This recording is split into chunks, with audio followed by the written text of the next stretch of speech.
Alrighty, hello, and welcome back to, well, not really something I've played in a while. Say hello to Warframe. This is a game I have played a lot of, and that is an understatement. This is a game I have absolutely regularly come back to and have mixed feelings on, but always come back nonetheless. I believe it's nearly 4,000 hours in this game. At least Steam has tracked nearly that many, so that's something. It is... Hey, clap. Oh no, it's Warframe. What's a Warframe? Well, I'm glad you're time to sit around and discuss that and experience it all. I mean, there's the next major update's coming out next week, I believe. So I just kind of wanted to play a little bit, get a bit of a feel for it before that happened. And hence why I gave a little bit of a pre-warning over on the Discord for people that today we'll probably not be having the VTuber model because this game, while it's per se not intensive, it can have some performance bullshittery go on, and on stream I expect that to just be slightly worse than normal. Why do I have 4 mil whatevers? I have 4 million credits. That's not... It's a lot, but it's also not that much when you think about the grand scheme of how much I've played, and I just tend to not grind credits. Credits are like your basic, base level kind of income and, resource in the game.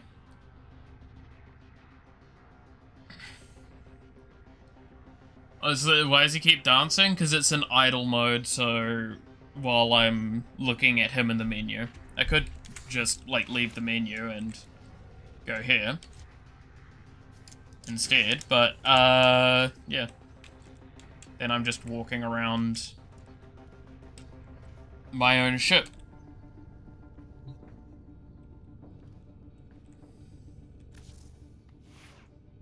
It's a lot of weird words over on the left. Yeah, this is my equipment. This is my fully automatic shotgun that turns into a auto aim chain laser beam. This is a pistol that I was leveling up. This is a gigantic katana.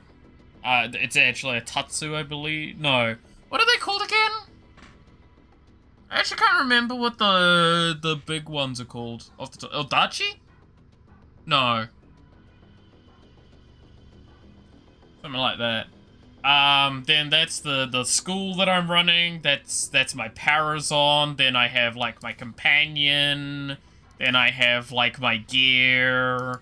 Then I have my vehicles. And yes, by the way, you did just see a giant mecha.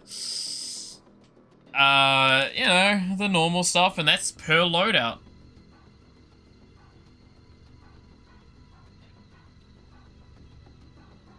It's a long, sharp stick. I have a lot of long, sharp sticks in this game.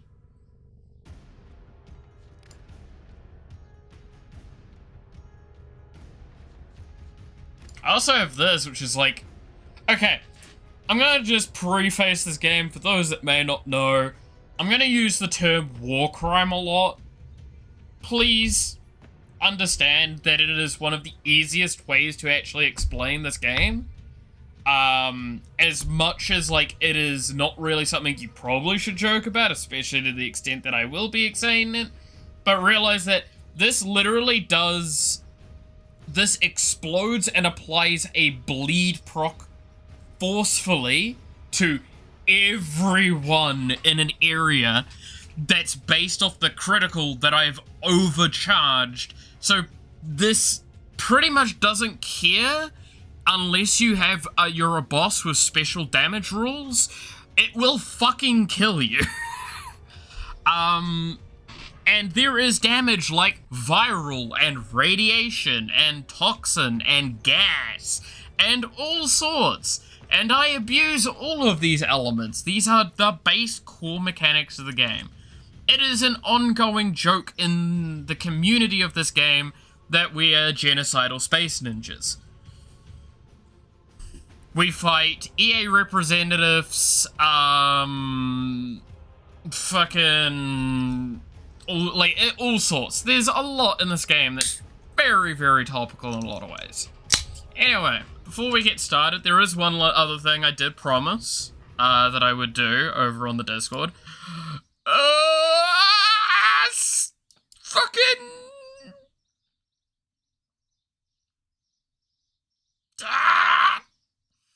Beer? No, not beer. There we go. Camera! Yay! It's the first time in a while I've done webcam. And I did have a quick shower before I streamed today after I got home because, God, I looked awful. Hey, Sweeb, how's it going? Again, the webcam's gonna be a little laggy from time to time.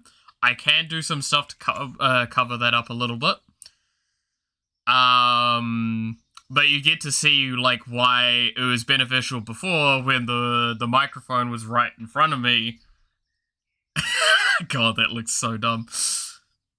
But, like, the webcam being right in front of me was really, really beneficial.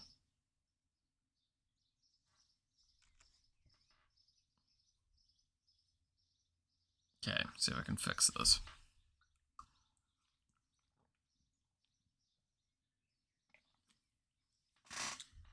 No, that is an energy drink to try and keep me the fucking awake.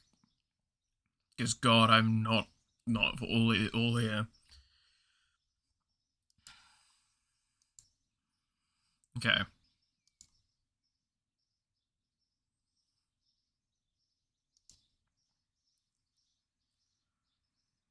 Back to the flesh tuber, yeah. What are those shirt words? Oh, you want the shirt? This is my new favorite shirt I bought.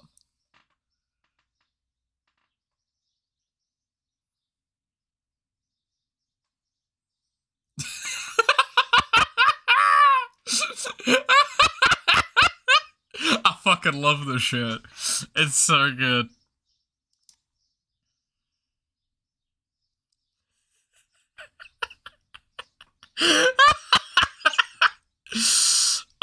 It's such a dumb meme, and I love it.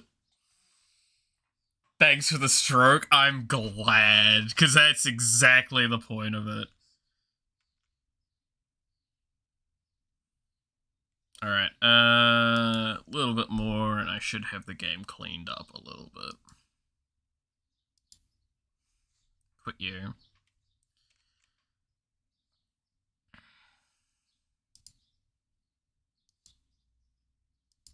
Quit you. Those are the wisest words I've read this year. I mean, they're accurate. I fully endorse these words.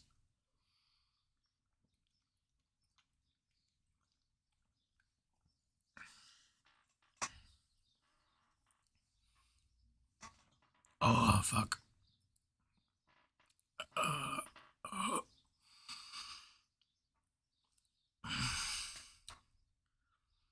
You're gonna see a lot more of my actual, like, pained reactions as well as I move around. That's something I'm too happy about.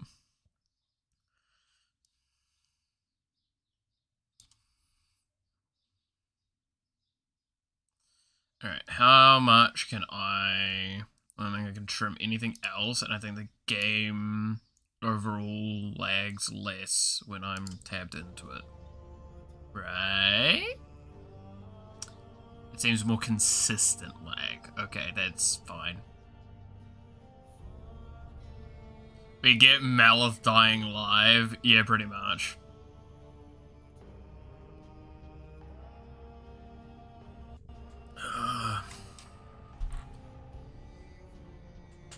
Yeah. No, yeah, actually, the only other benefit, oh god, that was bad. The only other benefit you get from seeing the webcam is you do get to see the PC parts in the box right there. Yeah. Pardon me. Oh, that's really funny how laggy that is at moments. Meanwhile, this is fine. The webcam is miserable. That's the best part of what I was talking about. Is like, it's the webcam is gonna lag, but it's gonna lag like to the webcam. Can we have more boxes? I have so many boxes in this room. There's a box over there. There's a few boxes still down there. There's a lot of boxes in that corner. And then, yeah, that's a box on top of a box with a bunch of boxes inside.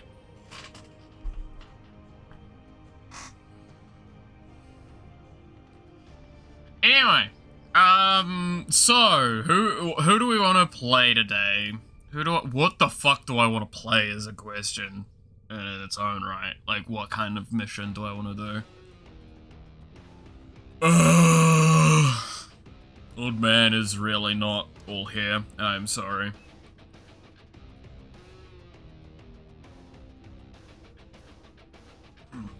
Old man bullied a lot. Old man jammed finger and old man got really injured last night. And it wasn't old man's fault. Old man fucking just was accident prone last night, apparently.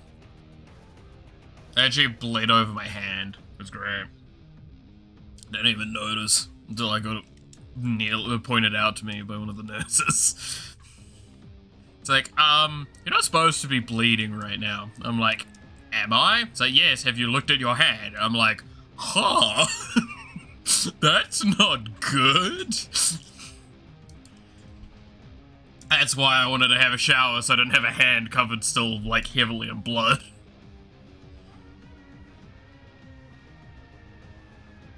Move your ass, I can't see the boxes nor the chair.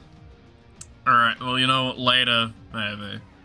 I'm not getting up anytime soon. I am tempted to order myself some breakfast, and if I do, then I will move. It is, because it's gonna be me getting up from here to the door that's right next to me. And I mean, like, maybe 1.5 meters away from me. Anyway. What character do I want to play? And what kind of mission do I want to do?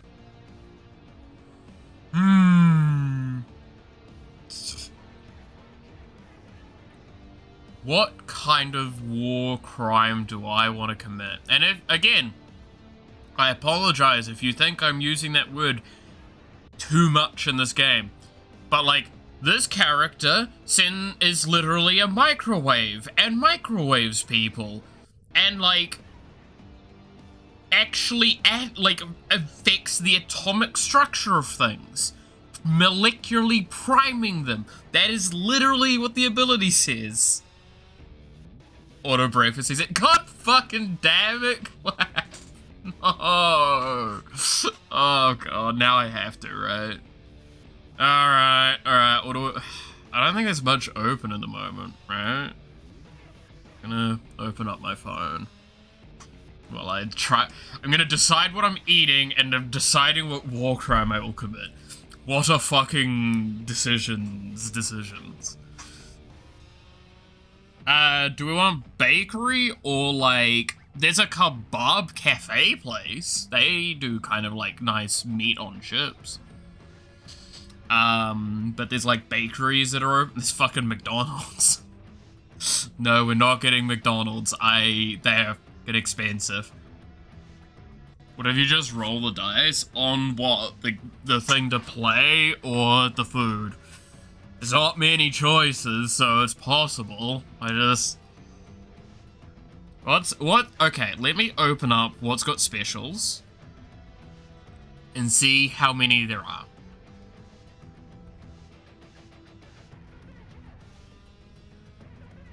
there is not much. The Great Suck. Oh god, please don't make me play Bourbon.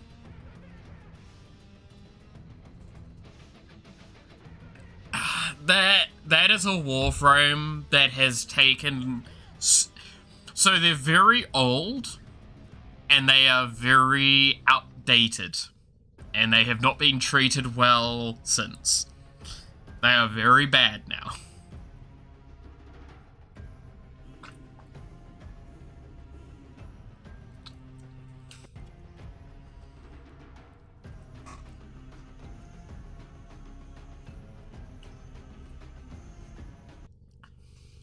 Baker and kebab, you mean for your food or war crimes?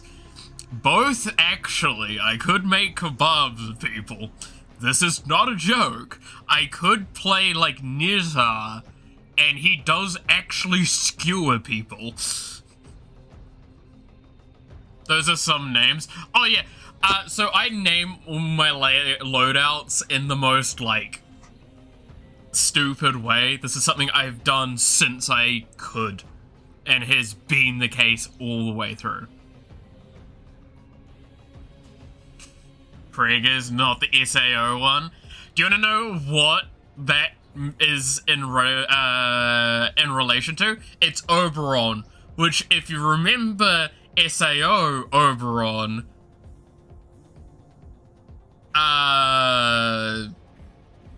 you'll know why I don't like that one. Quick question, what would your in-game name be, name for reasons? Isn't it visible? No, it's not visible right now. There. Cheese. Ah, yes, cheese. Warframe players' truest meat cheese. Okay, this is a character that needs a little bit of explanation as to why they're called cheese, but like any long-term Warframe player knows why this character is called cheese. This is Loki.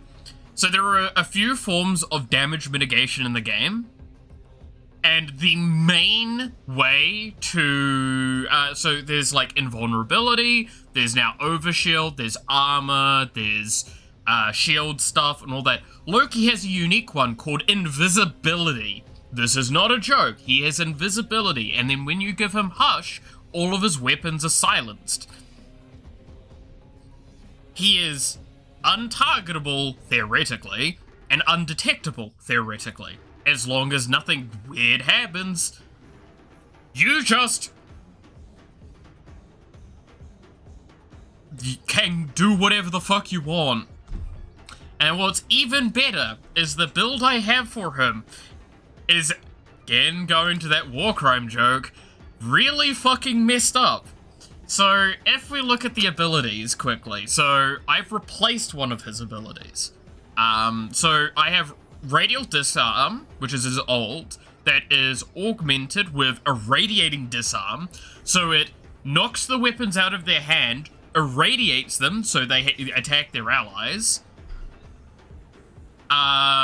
You're invisible.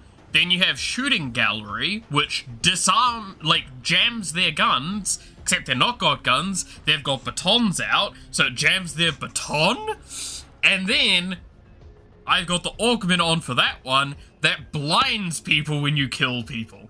So they are blinded, irradiated, disarmed, and their weapons are jammed. You kind of feel bad for them at some point. I absolutely love this build. It is not good into hyper late game, but it is very funny.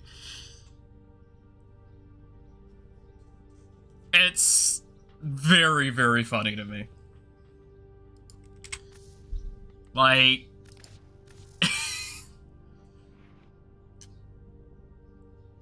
Did I make a typo? No, I saw the invitation. I'm just not gonna be joining a squad right now.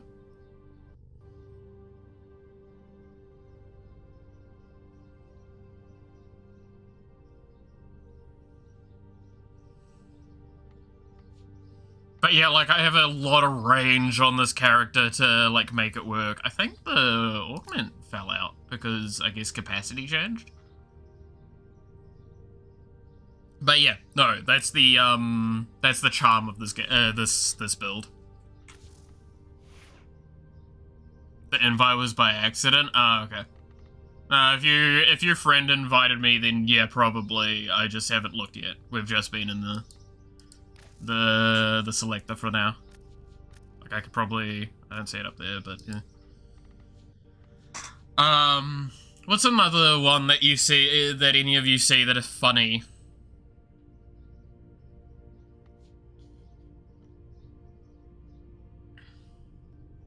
Do any of you see any funny ones that you want, like, something else I'll say later? Okay. Wait. What do I... gonna come out of my menu and what the... It's gonna... Let's see. So, I'll decline that invitation. Should I be scared? I do have a bunch of friends still on here, right? No one's online, though. I do have a bunch of, like, old YouTubers and streamers as well in here.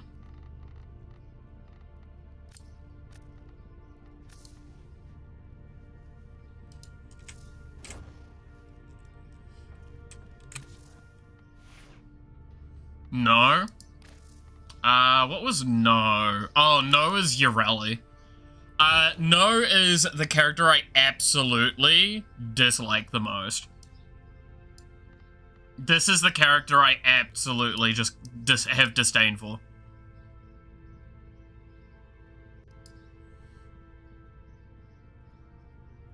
Should be in your inbox. I'll have a squizzy in a sec then, eh? But yeah, no, this is the character I dislike the most. I didn't like her kit. I don't like the K-Drive mechanic, which is what her kit was based around. I made it so the first moment I could, I get the augment. That means you no longer use her thing for it.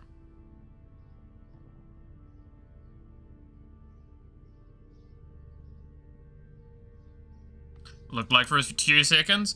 It's seeming to lag. I'm thinking... Give me a second. I have a setting that I should probably change because I'm streaming. I just realized. And it's probably Urelli's making it very obvious to me. What would it be under? Is it under system? Or is it under interface?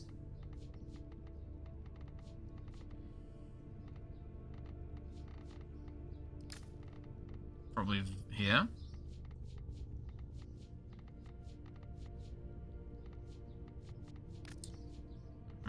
Turn that off definitely. And then where are you? Did I go past you?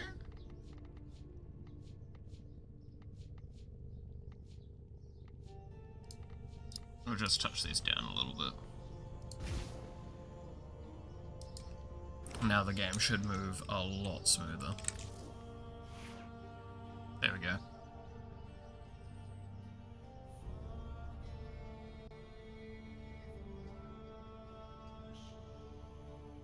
Yeah, there you go. That's exactly why Urelli was like the thing I didn't want to touch. No, it's also because what K-driving is it's basically skateboarding, and I'm like really not down for the skateboarding mechanics in this game, and I hate them on a normal map. So I just didn't like Urelli, and then you finally they gave her an augment for her ability called Loyal Marilyn, which basically means that you no longer ride it and it floats around with you. Warframe is basically Rule 34 with guns. Guns and war crimes. I'd actually just remove the guns. It's Rule 34, but with war crimes. And not like the war crimes they commit on Rule 34, like new war crimes. Convince me otherwise.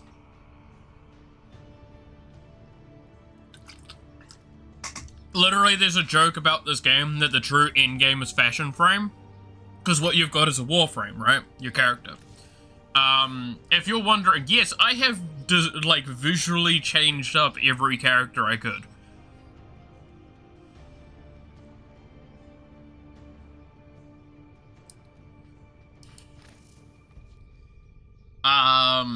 But that is the true end game. Like, there is different layouts for designs for a lot of these as well. Like, this one, I believe, has this one, which is like, if you know what this is a reference to as well.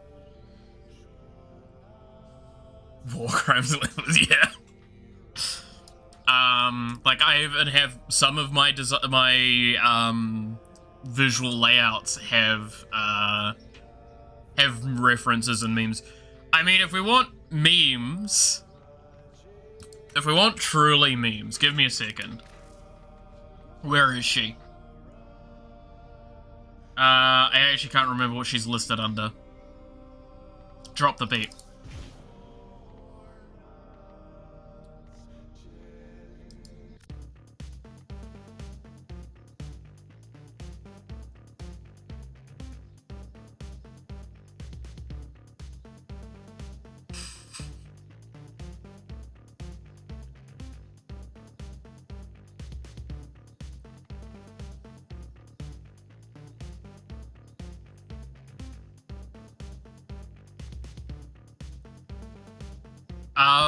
You can make music in this game.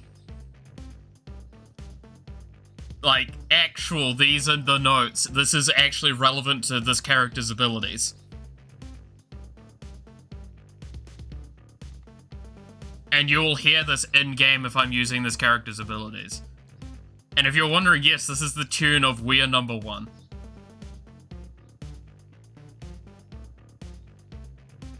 We are number one.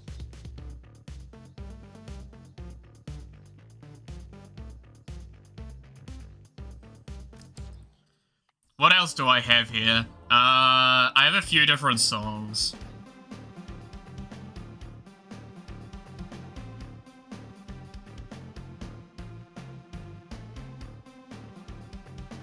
Yeah, so this is No Game No Life's OP.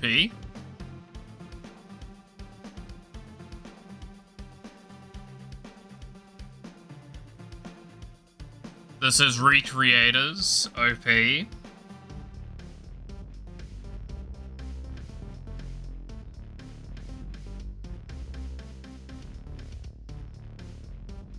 Man doesn't have Megalovania? No, I don't. I actually did actively decide against that.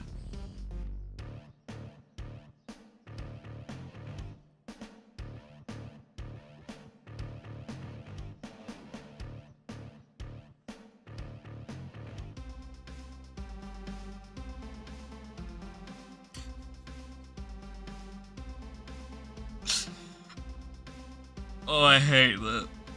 I forgot that that's there. We don't need to explain this one, right? This is a very old anime meme, and I'm hoping we don't have to explain this one.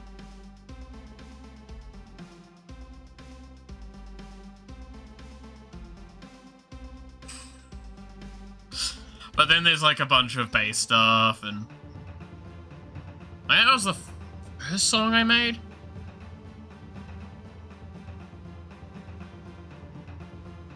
Yeah, that was the shitty first song I made when I didn't want to make just memes. Yeah. Yeah.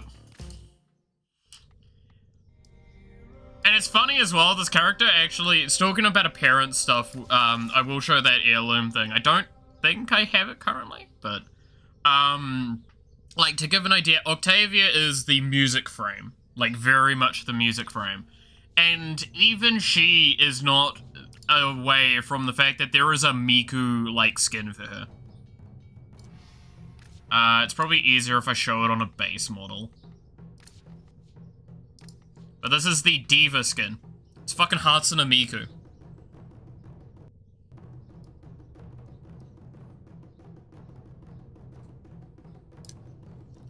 They put Hatsune Miku into Warframe.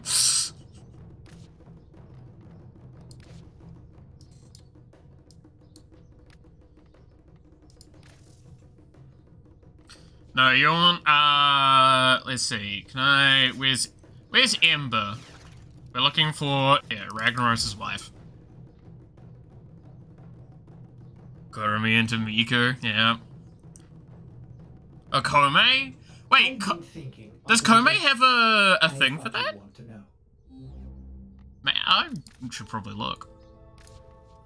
But, so this is one of the skins for Ember that was released that a lot of people didn't like. I like it. It's fucking nice. People are just wrong. But you wanted to show off the skin that everyone talks about for Ember. This is the skin for Ember. So, this skin is really, really pretty. And I absolutely love it, and it's got nothing to...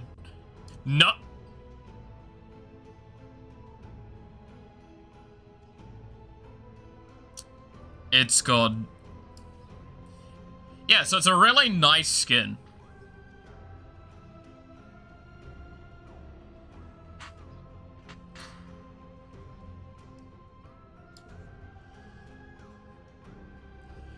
Oh god, look, okay, if we're gonna talk about Warframe ass, can we talk about Wisp's reveal? And how that went, like, horribly well. Horribly well. That dev stream where they showed Wisp animations. My god, so Wisp is a character in this game. Is one of the Warframes. And I need to show her before we get too far into this discussion. But just understand, one of the animations she has her basically do a handstand. And this was done on the dev stream where they were showcasing her. And let's just say, the camera positioned made it interesting. Made it really, really interesting. Especially knowing they showed her walk animation as well. Well, quotation marks walk. Yeah. So this is Wisp. Ready? We're just gonna let you see very easily what potentially got seen on the dev stream.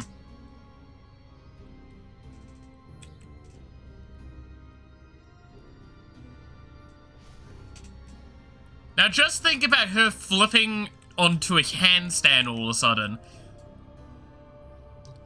Everyone on the watching the dev stream handled that very responsibly and very maturely, and not at all with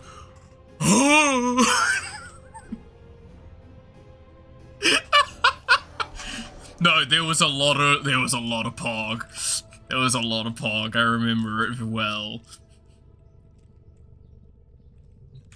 Which animation was it?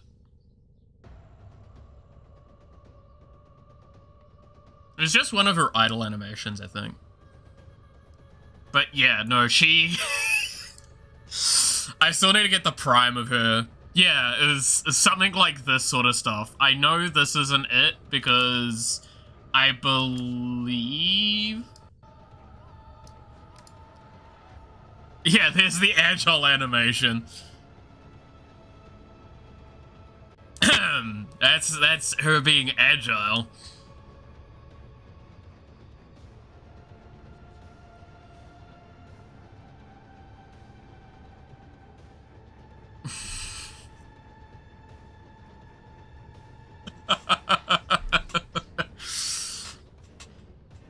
It's... Yeah, I'm gonna check Rule 34 real quick. I can promise you there's a lot of Warframe on there.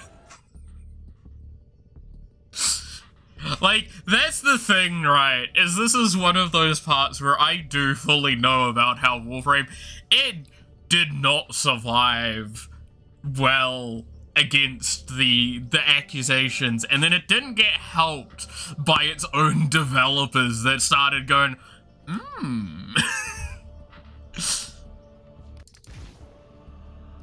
like, there's only 7K? Oh, there's a few other places to go find it.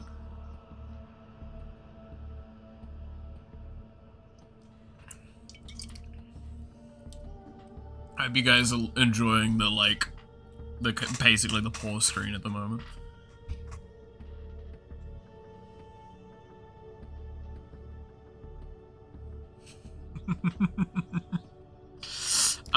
No, I need to put it back. I'm a noble animation enjoyer. What do you think of Lavos? I think Lavos was really, really cool. I don't tend to use him anywhere near often enough, and after he got his augment recently, I think he's nuts. I tend to only use him whenever I'm playing Railjack though, because he does make Railjack super fucking easy with skirmish missions, because you just go in and all of your abilities on the craft have cooldowns instead of energy cost.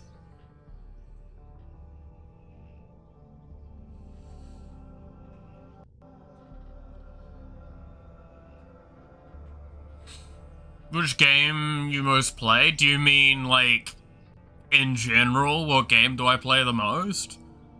I mean, technically, I don't actually play too much constantly on stream as much. I normally do, like, art or game development. At the moment, I'm just doing a couple of random game bits here and there.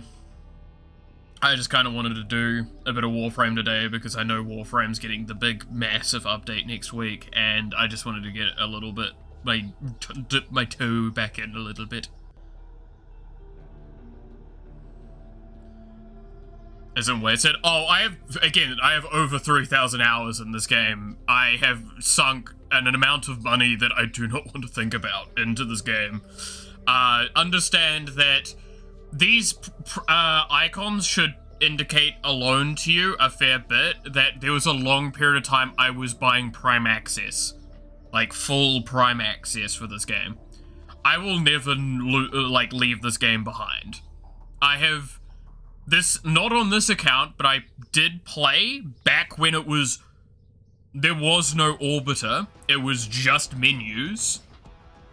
Pretty much in its, like, beta alpha days. I've played since then on another account, up until about when the Arkwings got reworked, and then I started playing again with friends, and that's when I started playing on this account, and I just started playing only on this account. So this account, I believe its first update it saw was the Arkwing rework, and I think it was it Sarin Prime or Atlas had just been released at the time? No, not at the time, the inbox. Wait, we gotta... What was this? Inbox is what I'm looking for. Oh, God. Okay. Well, it is Christmas time. What did we... Ooh, I like the Lavo skin so much! Okay, thank you very much. That's a really nice one, too. I do need to play more Lavos. It is a good excuse. I do have him somewhere. Captain Alchemist, here we are.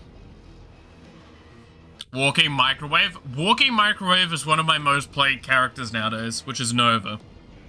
Because, my God, Nova has a really dumb off-meta build that I love playing.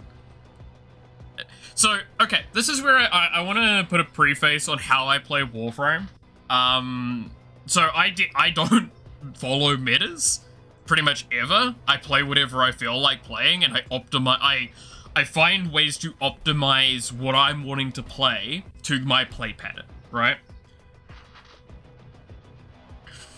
It's even the collection, so have at it. Oh, that's really nice. Thank you so much. That is honestly a massively awesome gift to receive. Thank you. I'm very happy with that, because I absolutely wanted to get that collection, because it's pretty as hell. No, I'll quickly show the Nova stuff, though, because this is a very funny build. So, Nova got reworked recently, right? Metas for people who don't want to learn how to play, kind of to an extent. It's people that want to just play the game. They don't want to play the rest of the game, right? Now, I'm not saying there's anything inherently wrong with that. But like, one of the best examples I have for this is I'm going to showcase a specific weapon called the Ignis Ray that became meta. But I remember I started playing this when, what was the weapon name? What was the weapon name? It was the meta at the time. Cyanide Simulor, right? So this really dates something about this. But the Cyanide Simulor was the best weapon in the game, especially when you played it with Mirage. This was a very terrible meta for the game because it would lag people's computers. The optimal way to play it destroyed people's computers. That was what was wrong with it. So they capped a lot of stuff on the Cyanide Simulor. The damage came down a lot. It became pretty bad.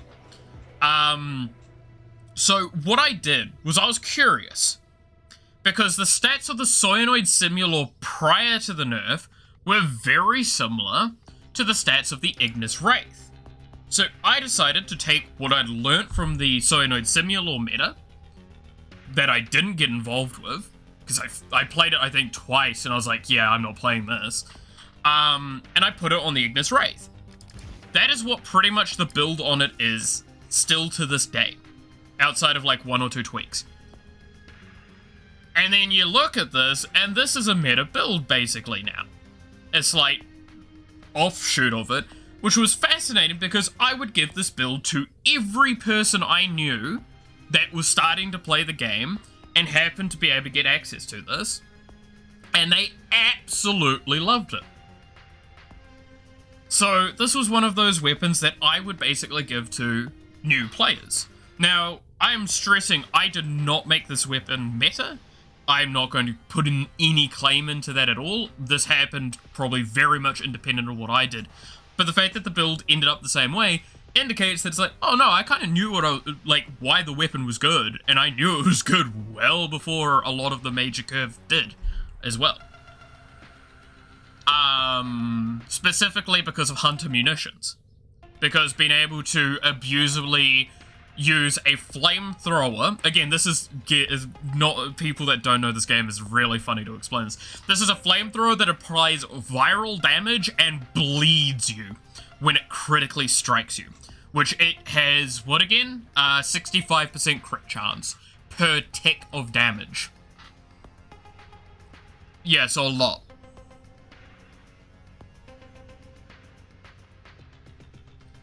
This thing knocks shit out the park, and I love it. Played Kome a lot. Everybody cries she's bad. Meanwhile, I shredded all the Cedo passive. Oh yeah, Cedo's one of my favorite weapons as well. That's why I still need to get the prime of it. I've got like most of the parts. I just need to find the last couple. It was definitely one of the weapons that I'm like, I knew I needed to get coming back into the game. I love cutting my opponents while making charcoal, pretty much. But like, that was one of those funny moments, and that's how I see a lot of this game, is it's like, it's not per se I follow meta, it's I get ahead of the curve, I do something that probably gets to become meta, and then I'm like, yeah, I'm not interested in it anymore. Little hipster mentality. I do use the ball prime primarily because I'm lazy on certain missions, but admittedly, I only use it on this because this character does high-level stuff. The build that I use, so, okay, to show, this is the build you'd probably see most of the time on a, yeah, it gives you haste and gas use. Again, love this game for how it's, like, impossible to explain it normally. So this is more of a normal build you'd probably expect to see on a Nova, nowadays, especially after her rework. She's incredibly great. I love her. A lot of great stuff, all that. But I came to realize that even on Steel Path missions, this build kills stuff, like, instantly. See, most of the time, yeah, well, and it's the idea that this is basically using your ult as a slow all the time. You prime them, which means that they take double damage, and you kill them, you get your null stars back, and you use your null stars for damage reduction, right? That's the idea. Then you have Nourish, because Nourish is one of the best, like, damage amps in the game for weapons and stuff like that, because it adds viral and it adds a lot. It also gives you more energy, which is the main reason it's in this build. Constitution is conservation. God damn it. Then animated drop. Again, it's basically an argument here of like whether or not you replace the 2 or the 2 or the 3. That's a personal thing. I don't really care for her second ability. Her third ability much. I like the animated drop occasionally. Gallery is a nice CC tool, but it requires a little bit more intensity in play pattern, but like gives you a little bit more safety but less damage kind of idea. But Weird Nuke doesn't make sense at how good it is. I probably can't show it on stream purely because my computer will explode if I try and stream it. Highly recommend this to people if you do have the opportunity, because the idea is you spam your first ability constantly with the usage of her first ability's augment, which means you can reactivate the ability to send the orbs out immediately to attack people and then have them recast on you so you have the damage reduction immediately. Then they explode. If you have Nourish on, they explode with explosion damage, with fire damage, and with viral damage. All of which at a level where it, again, on Steel Path, you can cast this once and you clear a room. You don't need to pre-cast ult, nothing. It actually nukes. Especially because of stuff like Archon Vitality. It's incredibly funny. Maybe I can get away with showing it. With the webcam, actually, you make a very good point. But yeah, there's also a reason why this is the character I have the human skin for. You can get human skins, they're called a Gemini skins, I think? I'm gonna have to recall on that one. They're called Gemini skins, right? Yeah, Gemini skins. There's some Warframes that have Gemini skins where it's basically a human variant of them. I only have bought the Nova one because Nova is one of my, like, favorite characters. Prior to her rework, and especially after the rework.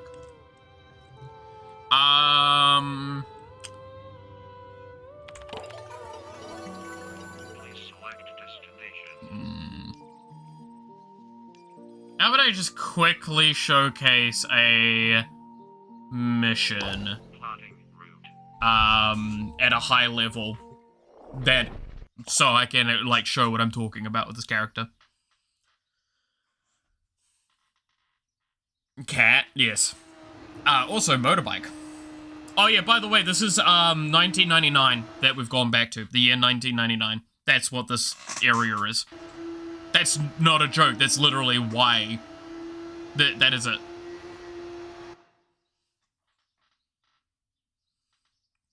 Welcome back to the year 1999.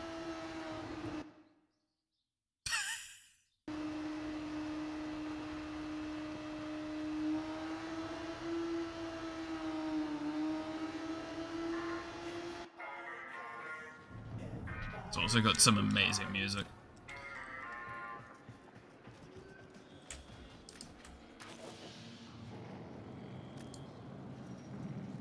Okay.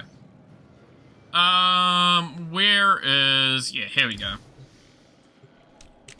And let's cheese the load time. Again, you can see what kind of player I am by just like, oh, here's a load time. I'm gonna get rid of that. Oh yeah, it's that's the human skin for Volt, by the way, which is the guy that can move really fast with electric stuff. You're close to your birthday is 1969. Party like 1969. No, that's not my...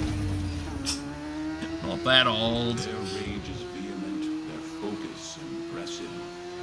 Alright. Hey, how do you use your motorbikes, guys? Do you use them as a projectile? I like to use mine as a projectile. Oh god. Alvalia, stop lagging. Look, there's enemies! Alright, cool. Now I'm gonna just showcase what the build does. This is, again, super high level enemies, and I stress, I do not expect this to be well treated by my computer. I am not going to fire my weapon. Oh, yeah, the molecular prime went off.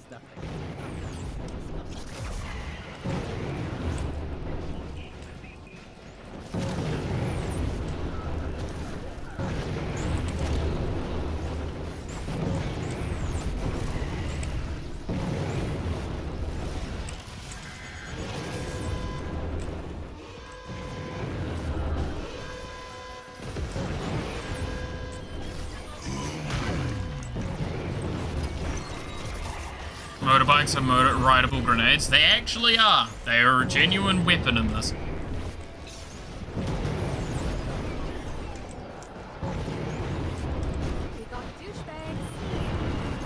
Oh yeah, all the numbers you see on the screen, by the way, like that, on the enemies, yeah, that's the damage I'm doing to them. Use the fervon charges to melt the locks and get inside. But I gotta tell you, they will not be happy about it if you do. I don't know if I can really be fucking arsed, I'll be honest. Oh, it's an eczema unit? Okay, that's gonna take a little bit.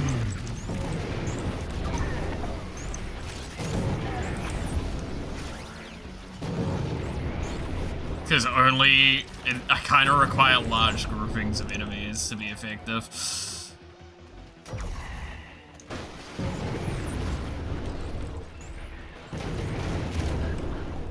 Oh, there's a rocket launcher over there.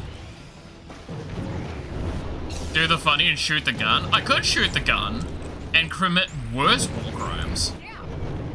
Because again, I have to stress to you, the gun is bad. Oh look, it's a tank. Oh no, it's just a car gun. They're alright. I'm running out of energy.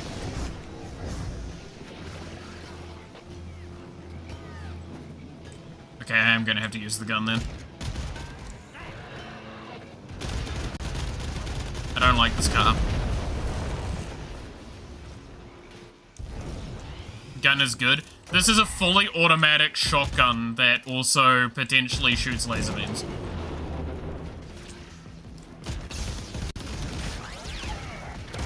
Yeah, this is a shotgun you're seeing. And now I can do worse things with it now. Because of, it's charged up. Because it's what's called an incarnon weapon.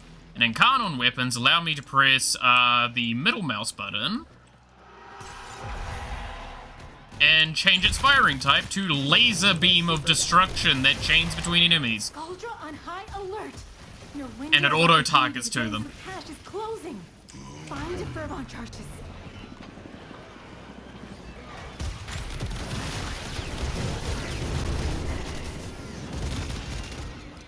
For a limited time only, sadly.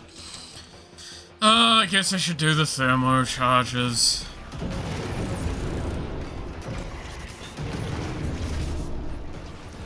Are we gonna have a problem? Shut up, Nova.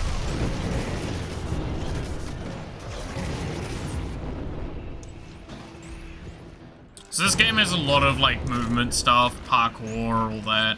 You're not gonna see a lot of it very cleanly. Again, computer struggle a little with this game. We are definitely on the range of what it caps out at. Done. You're just seeing cars explode at this point. It's fine. Don't worry about it. Am I even gonna get to the fucking supply cache in time? I don't think I'm gonna get there.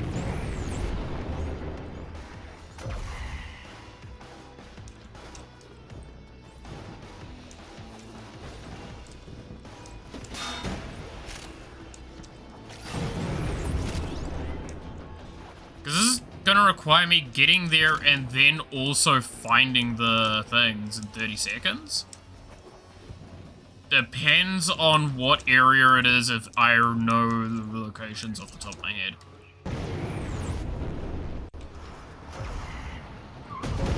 many do I need for it again? It's 2, right?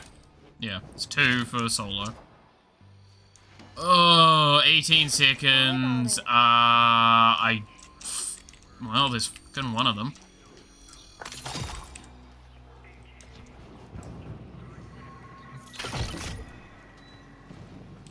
Six.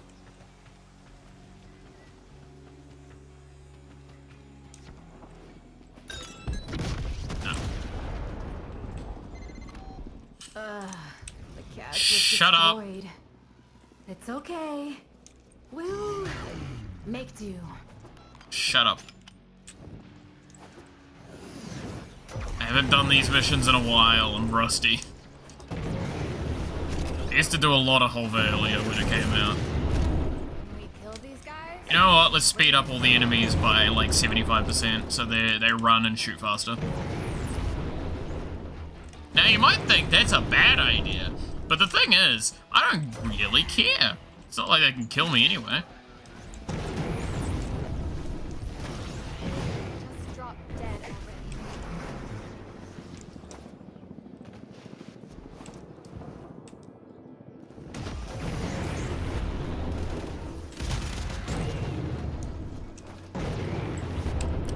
Semi-automatic scout rifle that turns into a minigun. Yeah, that's a good one.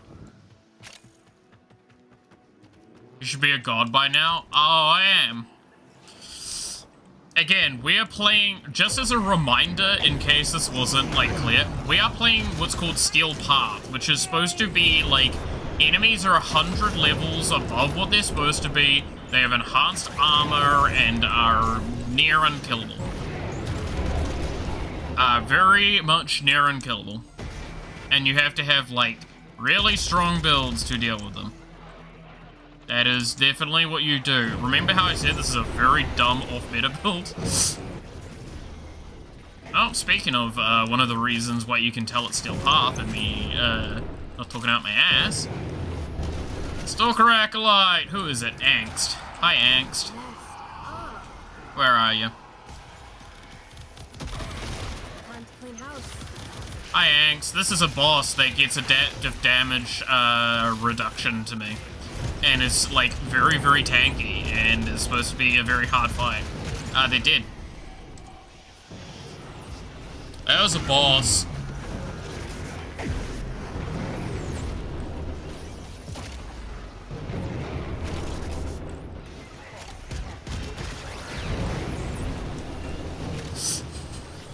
You're wondering what I mean by this game getting laggy, especially with this kind of build? Please understand. I am currently destroying a city. Let's rumble.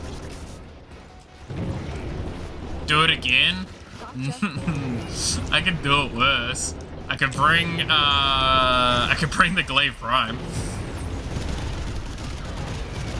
Then you're really gonna not see that man turn up. His name Angst means fear. Yeah, he fucking was fearful. He turned up and was like, oh shit. What have I got myself into? Fucking, I feel bad for the Stalker Acolytes at this point. Alright, whoever that fucking Jade Exmai is, your mom's a hoe. Is it you? Is it you? You know what? Ultimate Weapon mode. Goodbye, everybody in my general screen's vicinity. You have no life. Again, this now auto-targets. It auto-latches laser beam chaining stuff. Like, this fucking weapon's nuts. Oh my god, this is getting bad.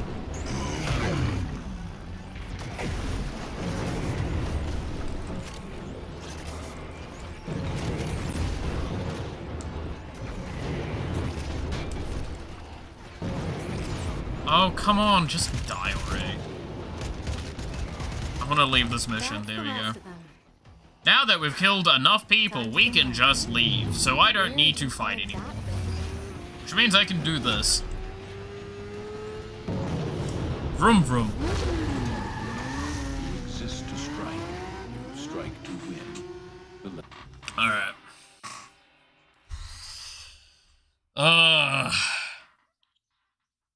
Amir likes me a little bit more now. Nice. To be fair, I'm not really gonna care too much further with that, because I've gotten the relationship that I wanted.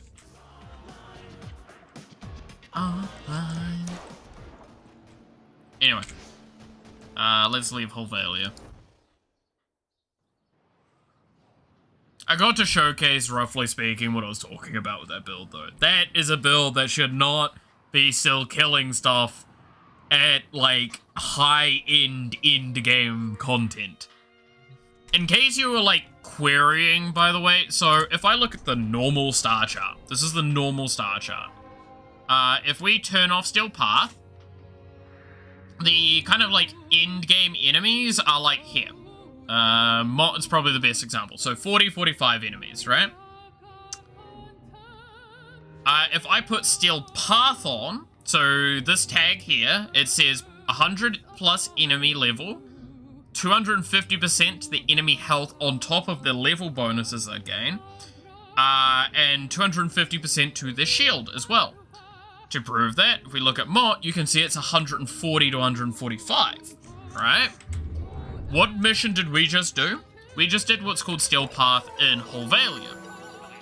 We just did the Exterminate, so that was level 160-ish?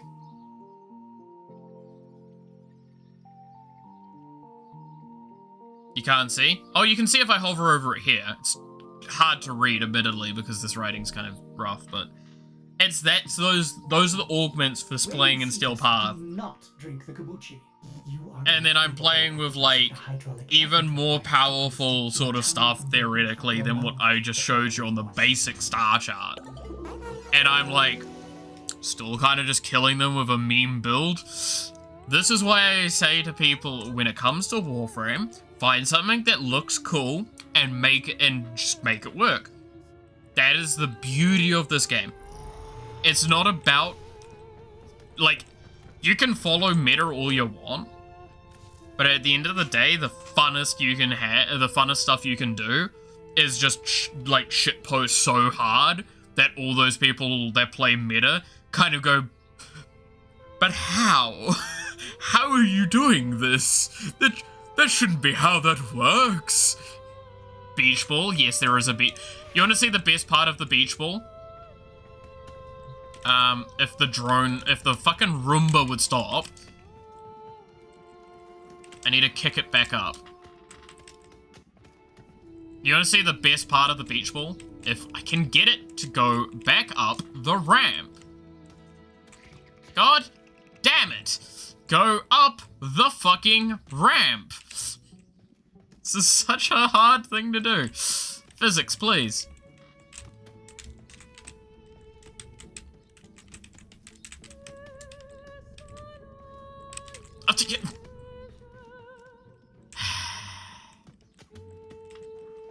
Maybe it's easier to just try and hope my cat comes down here.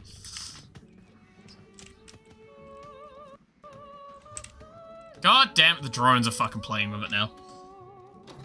Yeah, I have a lot of Roombas. Don't ask.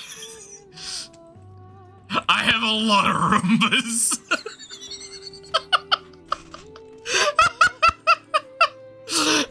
This game is a very dumb game. This is about you, like, saving the galaxy, by the way, basically. By committing, like, kind of just terrorism. But, like, terrorism on the bad guy? Again, I'm not going to try and justify half the action.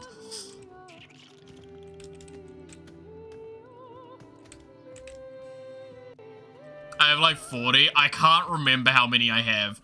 I have one of every type you can get, including special editions, outside of like 1 or 2, I think. I mean, if you want to really have a moment to see how much I've potentially played this game with, like, stuff. So this is what's called... So, okay, what we're walking around right now is called the Orbiter, right? Now, currently it's not orbiting, but that's because of story reasons. This is the location we're at, right? So, but this is the ship. I can customize the layout of these things. So all of these decorations you see, most of these are placed. The, like, lanterns and stuff, that's a skin thing that I have put on it.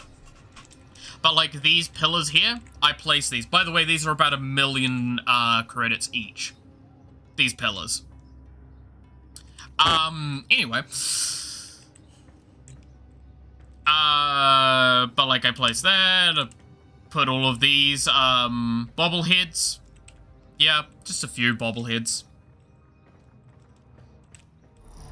But no, so there's also, like, all of these posters I've put around. This poster has been here since before the arcanes got put here. I feel very upset and I have yet to move it. But I have, like, a bunch of art around the place. I also have my, I think that's Mastery Rank 30 off the top of my head. Because I am Mastery Rank, 2. Now, you might go, what do you mean by 2? I mean 2 Prestige. Because I'm a fucking no-lifer and I've played way too much of this game. But there's different rooms. Now, this one, Hamlet's room, I can do stuff, all that. This is the, what is the term for it now? It's just considered the chair, I think, by nickname. But it's technically the operator/drifter room. Cave, yeah, it's Meat Cave. And you think I'm kidding. Oh, you want to see something really funny?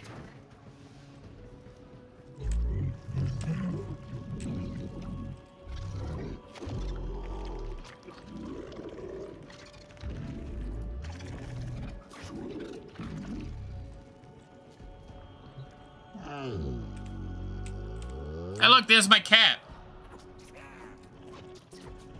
Oh, it's kissing the cat. That's really cute. Aww.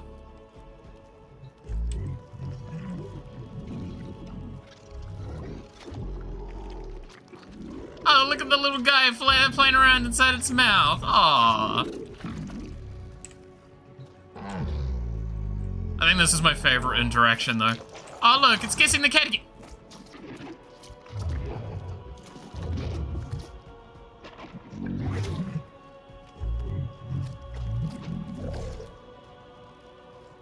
Yeah, anyway. Now that the cat's down here, where's the beach ball?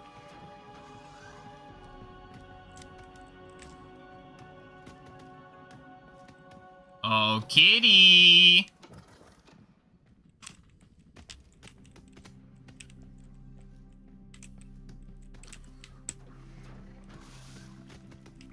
Kitty, I want you to show a mechanic! Now I've put the beach ball near the cat. Come on. Show the mechanic. Or are you not here? Oh, I don't think they're actually here. I think they're just the models there. I think they're still in the thing. Come on, show the fucking mechanic. This is one of the coolest mechanics they added to the game. I want the mechanic. Aww. Alright. Show the Lavos. Yeah, I'll show the Lavos after I show the personal quarters. So the personal quarters are supposed to be where you put your trophies, kind of, theoretically. Malice, you failed us. I did.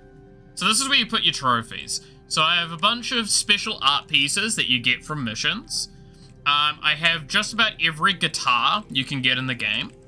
Yes, there are guitars in this game. Yes, you can play them. I have a bunch of fish. I have almost all of, like, legacy things. This is stuff from, like, you can only get this from... I'm trying to remember. What is it again? It's, TennoCon. TennoCon. Pre-ordered the TennoCon tickets. Then I've got, like, but not many plushies, admittedly, in the grand scope of things. But, like, I also have a bunch of little models. All of these are, like, this dude is a special... This is, from a quest. Most of these plushies are from quests as well. This is from a quest. This is from a quest. this, I think, is also from a quest. That's also from a Tenocon.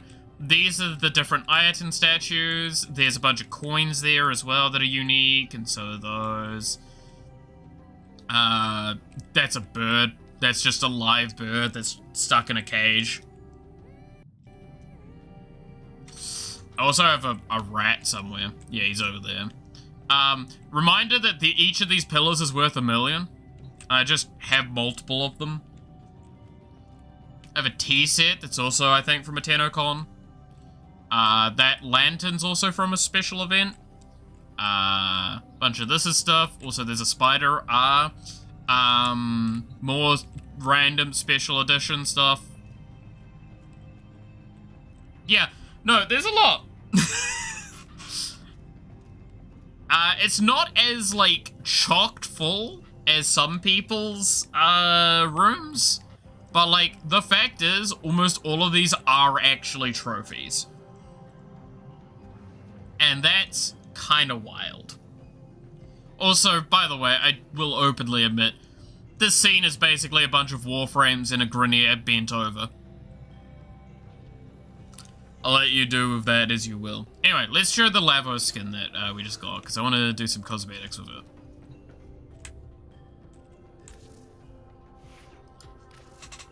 Because Lavos... Captain Alchemist.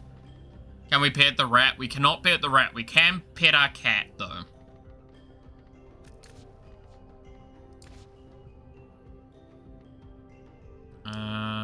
Why have you got stuff on?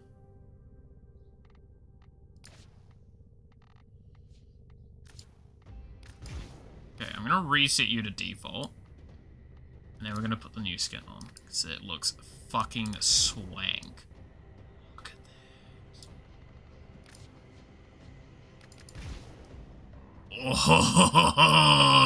that. Oh, that looks like someone that's about to commit some chemical warfare. That is dangerous. Okay, so here's the vials. Ah, okay. Actually, did you know, fun fact, by the way, Lavos's base helmet, do you know why it's got the messed up side to it? If I just quickly toggle it on. Do you, like, literally, do you know why this side has a little bit burnt off? There is an actual reason behind this. And it was very fascinating. Now, you might think I'm talking about a lore reason. No, there's a mechanical reason. See, this game is a third-person shooter, where you fight them from over their shoulder. Legitimately, while this actually had the full piece, that would go in the way of the cursor. And it would get in the way of your, like, main reticle. Not by a lot, mind you, but it would be enough that they were like, this is a problem. How do we solve this? And they solved it by chemically melting part of his fucking face. And they're like, well, it fits. So yeah, that's a little fun developer note on that got told to us. Okay, so he also gets an ephemera. Oh yes, the snakes! You can't see it too much on the stream, but it sneaks on the ground. Oh, that's actually really sick. Okay, well, we're gonna put that on. Ooh. And then he's got a cool Signa. That actually looks sick. It's only a war crime if somebody survives to report it. You've got a point. What the fuck are the Katir ones that I got? It's fucking... Sorry, I just had to look at this because I hadn't seen those before. So... I kind of like that there.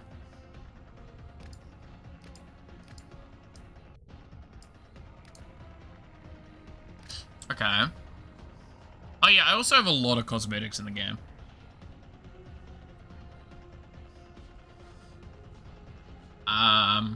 And I'm not kidding when I say a lot. And some of these are like just from bundles or just me buying them because okay, welcome to the problem I have with this game. I'm a collector. I want everything. And I mean, I want everything. I have done a really good job at doing that up until a point. When it was just, a new, was it like, the dream? When we'd woken up from the dream, I had pretty much every cosmetic item you could obtain in the game. Including ones no one would ever use, and I also agreed no one would ever use. I own like 90% of the game. You're gonna collect credit card debt. Yeah. Oh yeah. No, this is a game that like if I ever had enough disposable income outside of Magic the Gathering, this is where it would go. And I can tell you that with damn certainty. Warframe and Magic. I mean, yeah, you're not wrong. It's PC build. It's building the new PC, then Magic, and then Warframe's not like a little bit behind that. I don't get many opportunities to put money into Warframe at the moment. I haven't done it in a while, which I'm like, I'm good about that. Mainly because, again, I don't think anyone wants to actually hear how much I may have spent in this game. I think I looked at one point, and on Steam alone, I think I had nearly 1,000 New Zealand dollars. I have not spent all my money on Steam. In fact, I've spent the majority of it off Steam. That would just be Prime Accesses that I had to buy through Steam. Because there was a portion of time I bought them on Epic because they were cheaper on Epic. There was like 2 or 3 of them that were cheaper on Epic to buy than they were on Steam. Don't ask why, it just was the case. Try playing Warhammer 40k with the current prices. Don't worry, people are trying to convince me. And they're winning. And I'm not happy about that. I'm gonna let my, finish my Magic decks that I'm working on currently, and then I probably will get a little bit of Warhammer 40k. Because the people I live with have, what? Noxie has Necrons and has just recently gotten, I think it's the Chaos Guard. And then Snakers has Salamanders and... Oh, what's the one that's got the guy that's led by, the guy that's leading them is basically Soup in a suit. He's been resurrected by Nurgle so much that he's just Soup in a suit. Is it the Death Guard? Or am I wrong on that one?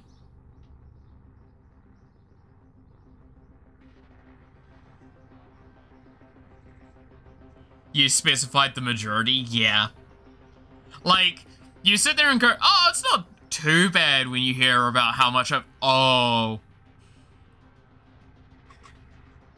If I had only get a dollar every time I said that to myself. Oh, look. I mean, currently,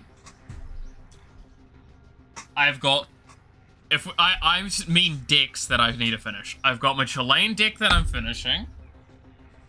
I've got my Wandering Minstrel deck that I need to finish. Then I've got, in here, I believe I've got my Choco deck that I need to finish. That, most of these, by the way, are 70% done. That's the problem. Then I have... Is it you? You're the buildings of the elf deck that I need a couple of cards for.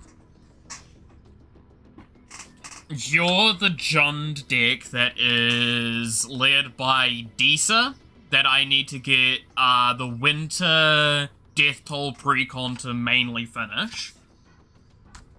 Because it's going to be 2 precons getting mashed together. This is the other deck that, this is missing I think 4 cards at most. Because it's like Trenzalore, Clock Tower, Clara Oswald, Wedding Ring, and like one of the raceways, I think. Raceway lands. And then I believe I've got another deck somewhere in here that's also like currently being built. I also technically do have like this stack of cards, which is for a Sephiroth deck one day. Which when I mean Sephiroth, I mean Sephiroth the Savior, because I did pull that out of the Final Fantasy cards I got. And I'm like, I'm doing that.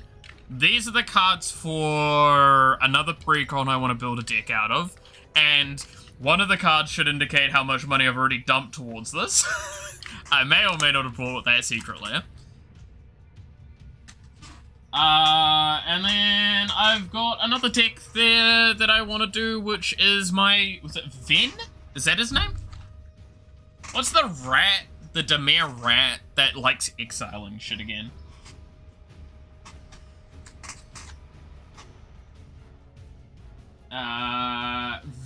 Vern. This guy. Which, by the way, this is like, I think, $200-300 card. Shh. Don't ask. Don't tell.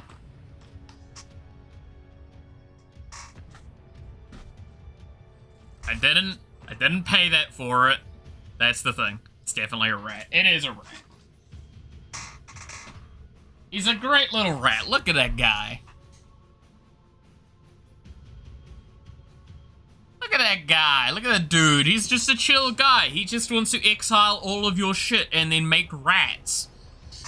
And then send those rats at his enemies. At some point, I started playing precons for money reasons, and most of my friends don't play that much. The benefit I have is that I live in a household with with the 2 other people that I live with, again, Noxie and Snakers, they play Magic a fair bit, to the extent that, typically speaking, I can probably get 2 to 3 games minimum a week played. Can we exile Malith? Please no. If you're gonna do it, may as well hit me with a Swords to Plowshare and get at least the player benefits. But the reason I tend to build so most of those decks are built either around a precon or around cards from the set that I pulled for them, right? The Sephiroth is probably a little bit of an exception because I decided I'm going to make a Phyrexian Praetor tribal deck. Now, if you know those, like, that card stuff, like the stuff about Magic, you definitely had an eyebrow raised going, I'm sorry, a fucking what? Yeah, no, it's not a good deck. It's not supposed to be. It's supposed to be a meme. But it's gonna have every Sephiroth in it. I am missing the mono black one. And I'm gonna make a really dumb deck with that.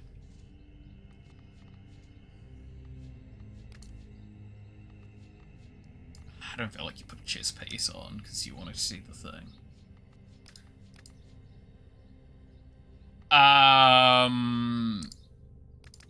But yeah, so most of the time I try and make an effort to build around precons because the problem is, and that Tulane deck's the example of that, that Tulane deck is me making a deck that doesn't follow the, like, any of the predetermined protocols I normally put. The last deck I built was Terror of every... Oh yeah, no, I have a Terror deck as well that's getting built. I'm missing, I think, 4 summons from the entire set. And they're only precon ones. Where's my Terror deck, actually? Where is the Terror deck? No. That was me tossing together a bunch of Orzhov cards in case I wanted to make an Orzhov deck. With, something else.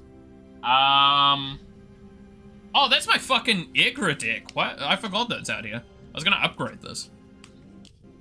One of my first decks I ever built from the ground up, and it's one of the first decks I was also told to never play again. It was Egra, Eater of All. Big cat. It showcased why I'm not allowed to build decks without pre-con bases.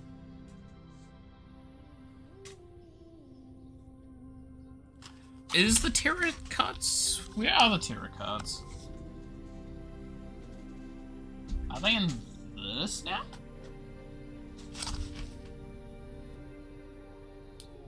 Oh yeah, here they are.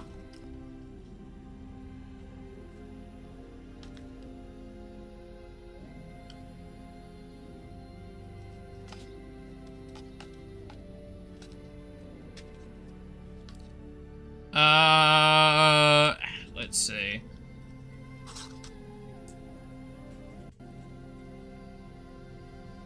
I think this is just the Terra cards. Yep. This is all the cards for the Terra deck. And that's the Terra. If you're wondering, yes, my friend pulled this and I traded him for it. He didn't give a shit. I think I gave him, it was like, I think it was the... It was the Through the Ages Lightning that's, I think, the one that doubles attack triggers. I can't remember who it is off the top of my head. It's like Ishin or something like that, right? But yeah, this has like, I even bought like a Tom Bombadil for it. It was great. But no, this just straight up has in it, once I get to it, every flip side one. So we do have Joshua in here. Dion, and stuff. We also have Rydia, because she does summon. She, in this deck, that's good. Is she good in this deck? Fuck no. We have Jill. But we have, like, we have all of the summons from the base set, and then all of the summons from the, what's it called set again? I'm blanking. Not set, I should say. The Terra Precon, because my mate bought that and didn't need any of them from that for the deck he was building. So he gave those to me freely. I do own the Terra Precon and the Titus Precon, but I'm not touching those. They're never getting upgraded. They're getting left as is. They are supposed to be like, that is a thing that exists in the house that we have. Is like, these are untouched, truly beautiful pieces to play when we are really feeling precon energy. If you want an example of this Tulane deck, by the way, I do love the Tulane deck. Also, yes, Hygiene, yes, we are talking about magic. Like, how intense have I gone with this? Well, the Wan Shi Tong Librarian, I pulled him. He's in here. We have a nice fancy Endo, which is the green planet land. What else do we have in here? We have the fetch lands in the color scope. We have the shock lands in the color scope. We have like Beast Whisperer. We have Verges. And when I say the shock lands, I don't mean just like normal shock lands. I mean, it's not going to be very easy to showcase, but these are very fancy ones from Infinity. I also have like Reflecting Ball as well from thing. I also have like fancy Bird of Paradise for this deck. This deck is very flash. Oh yeah, this is also where I put my Emerald, fucking Emerald, Master Emerald Shrine, which is from the, Sonic, Secret Lair. That's the secret card for it. Well, one of the secret cards. It's the one that I hit. But it's literally, it's fucking Chaos Control. Also, because I want to piss people off, Aunt May's in here. Just, it's Aunt May from Spider-Man. Is she good in this deck? Not really. I mean, I have a bunch of the Soul Sisters in here, so I was like, fuck it, might as well. I do have another Flash-looking card with the lightning grooves as well. Temple Garden. I do have some Angs in here, like Swift Savior and Crossroads, because they're in the color scope, and I thought they felt quite nice with it. Yeah. This is probably my, like, most bougie deck, and it already... The cards alone in this stack of pile here, I think cost... like 700 US? I think less than that. I think it's 600 US. So let's not talk about that too much, right? And most of these cards I pulled, so...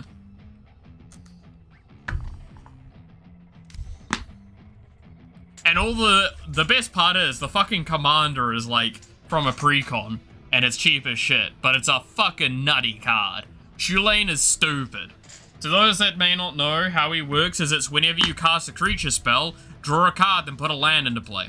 Yes, that is the exact wording. That didn't say tapped. And it didn't say once per turn. Yeah.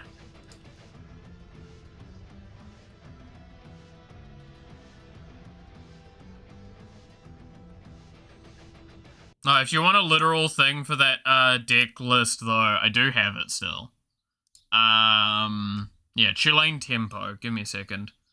If I turn the game capture off.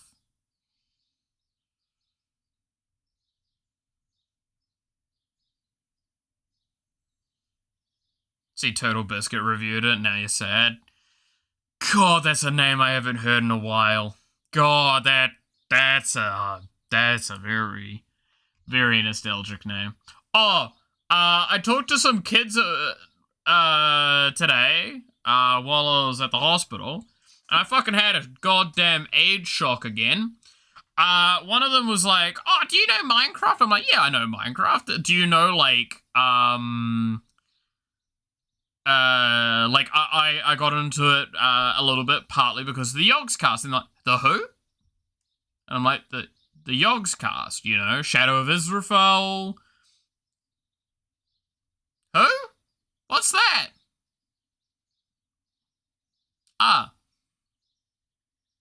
Pain.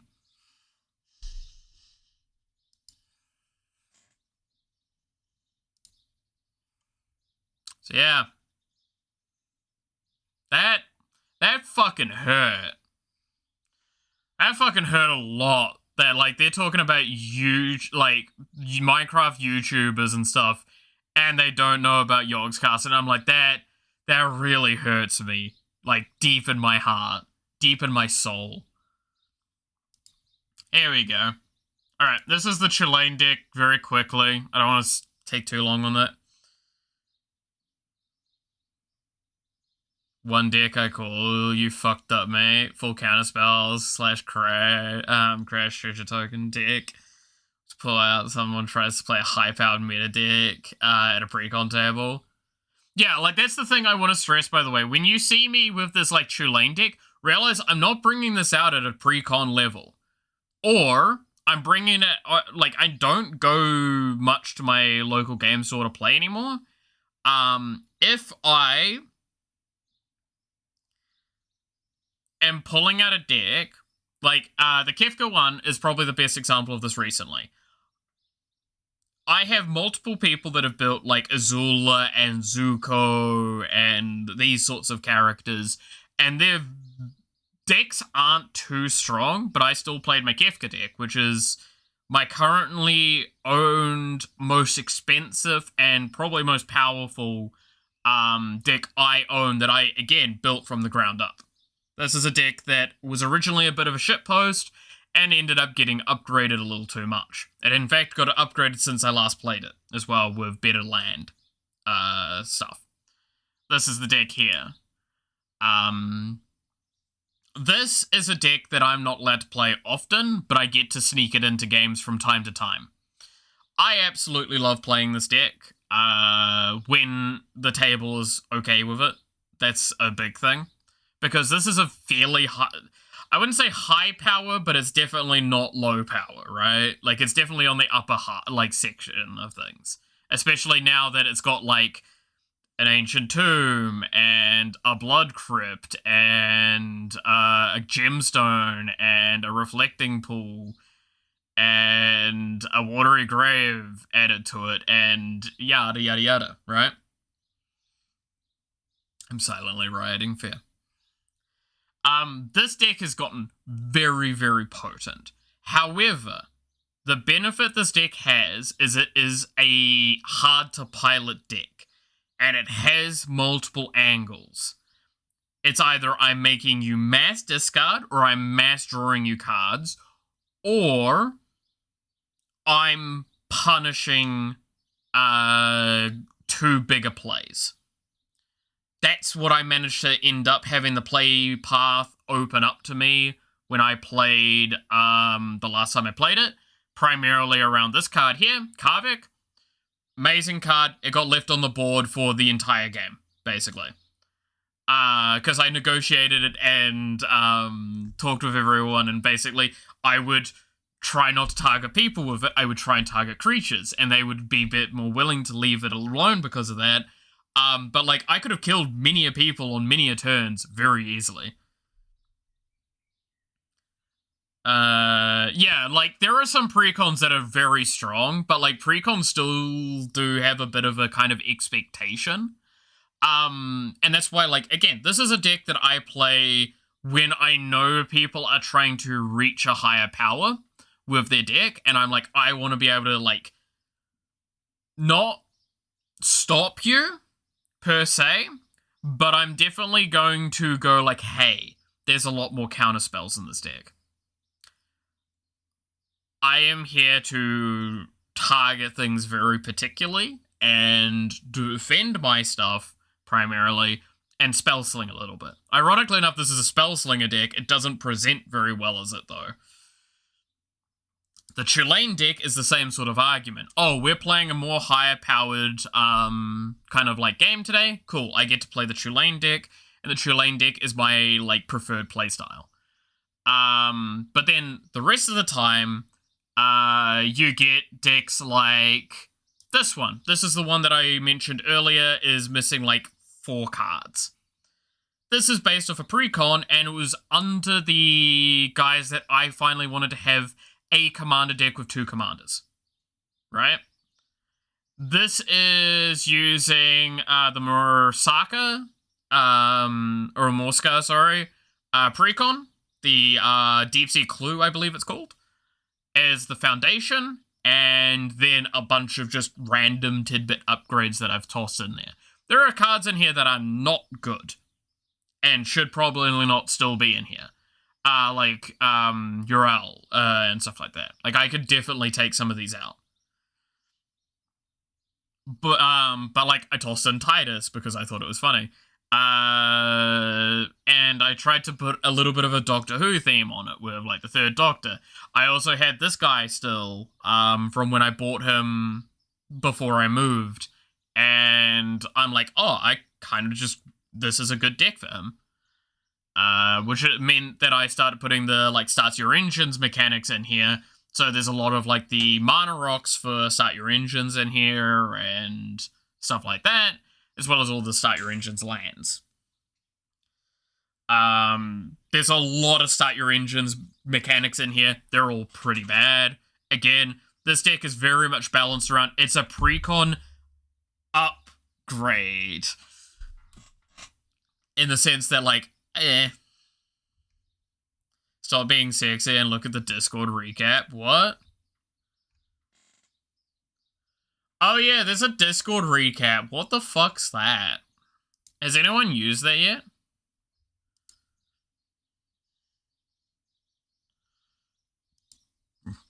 No, this is the Wandering Minstrel deck that I'm working on though. This is one that I'm really, really wanting to finish.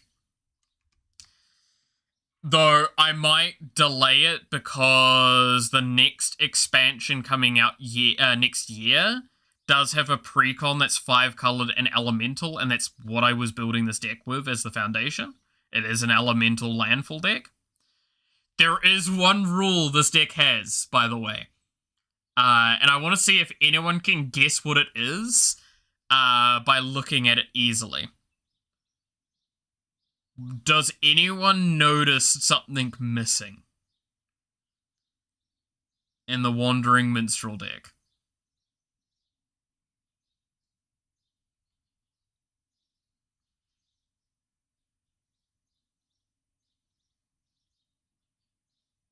It may be hard to tell, but I want to see if anyone's got any guesses towards it. I'll give a hint. It's to do with the lands.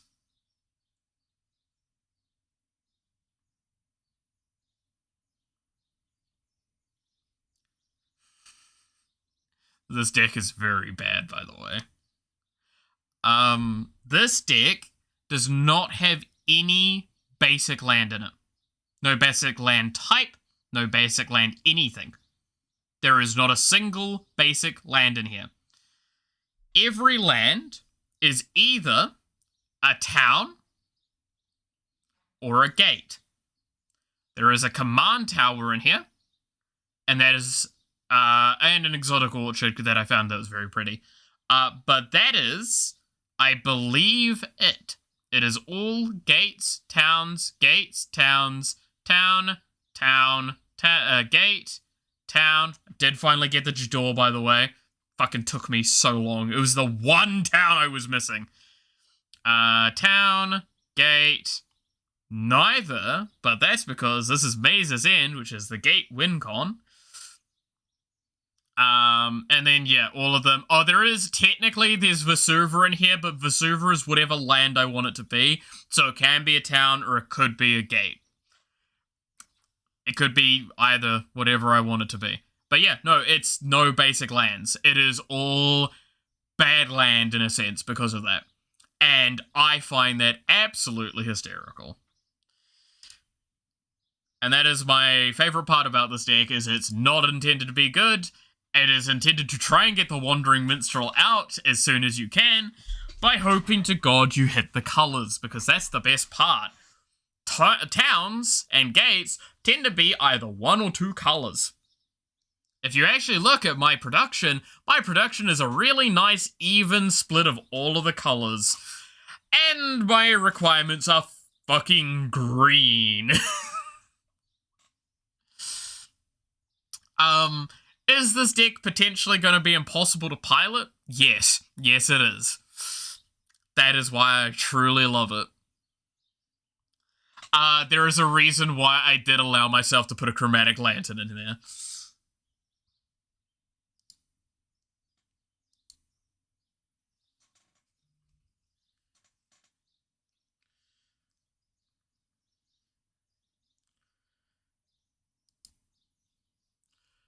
Oh, you want to see?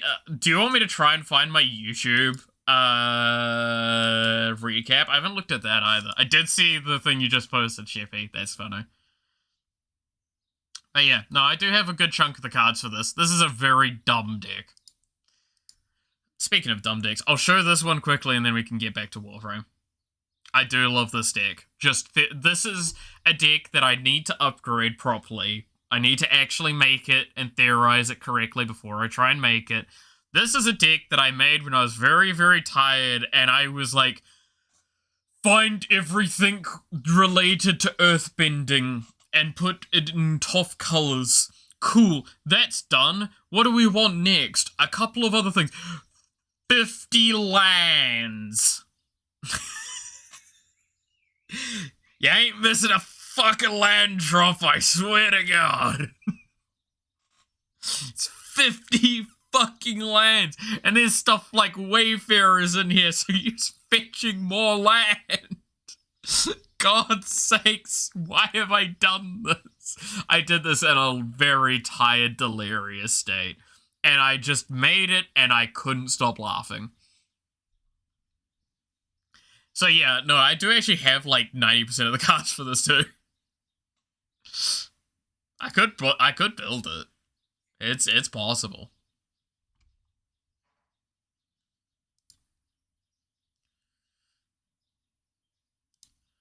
Okay, do you want me to wait? I'll go to the thing. What is the if I press the checkpoint thing? Okay, so this is the Discord thing. Let's see what it shows. Am I gonna get called out? Oh god, that's a weird UI. Alright.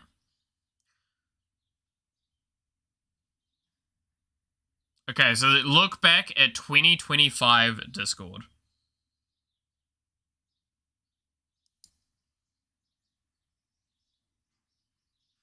You're in the top 5.63% for messages sent. I sent only about a little under 8,000 messages this year, which is like not that many. It's mostly DMs, I would assume.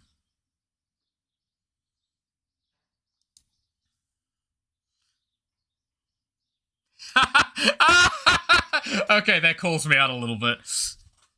Total emojis used. Here are a few of your favorites. As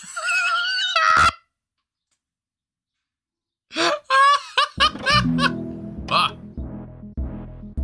The fuck's that noise? Oh, it has music. No. Okay, we can have it, but not low. That was very sudden.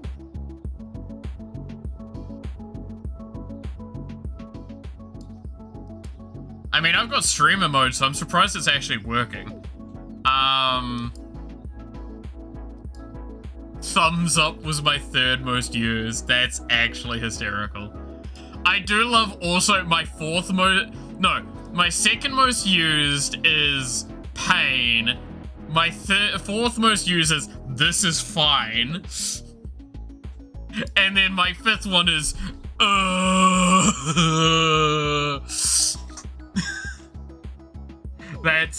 That's really dumb. You're in the top 16 in voice chatters, 216 hours in voice.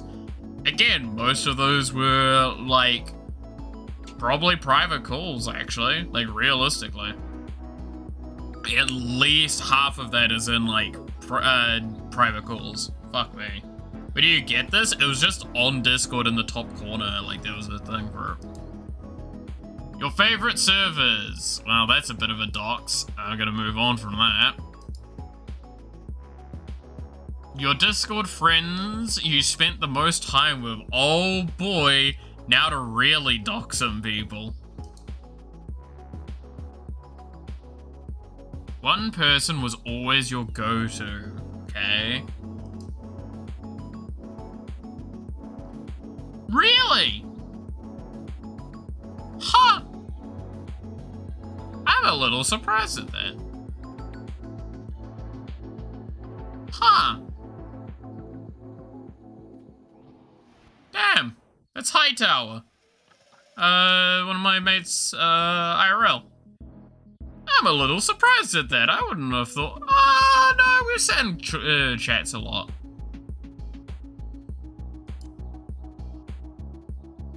Games. Yeah, no, that's gonna reveal something. Hey, I get to prove what I'm talking about with Warframe. I get to prove about Warframe. Let's not look at number one. Let's look at the fact that Warframe's actually pretty high up there. A-Sprite's also extremely up there because I have to do that for game dev. That's kind of funny. But no, Warframe's pretty up there. That's pretty good. Musume's also pretty up there, and that's mainly just because I was doing it for streams for a while. I played 50 games this year. That's not that many, actually. All things good. To be fair, it's probably not tracking also console games, so that's another thing. We did play a good bit on console. I've completed one quest. Yet, look, I said I don't miss days in Star Rail, okay? I admit to this.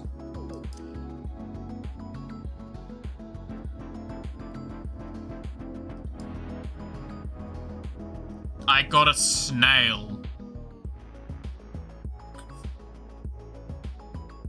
Thanks, I I guess. I'm gonna claim it. Now, what do you want?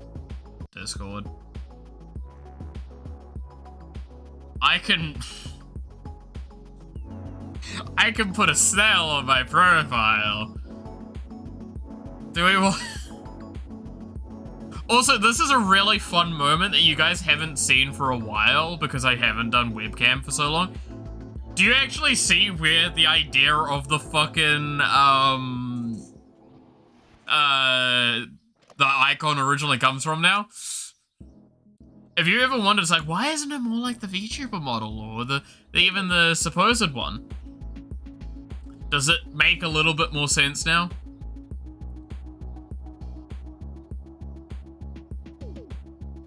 Snelleth? Sure. I'll leave it on for now. It was definitely based on a more handsome version of myself. Alright. Cool. Auntie Smug is what it's called. Most played game is Star. I feel very called out by that. I feel incredibly called out by that.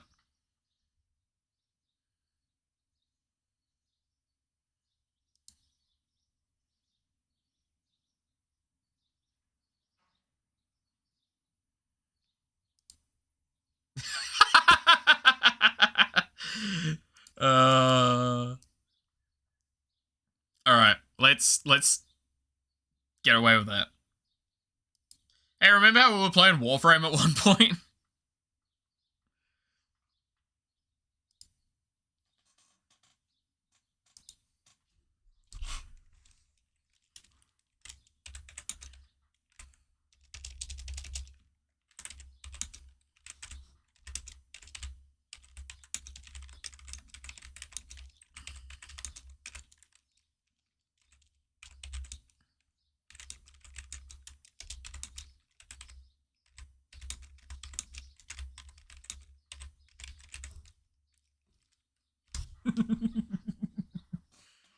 What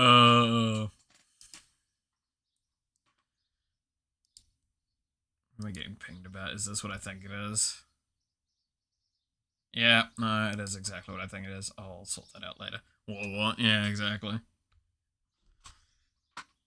My degeneracy is immortalized in YouTube. Hell yeah.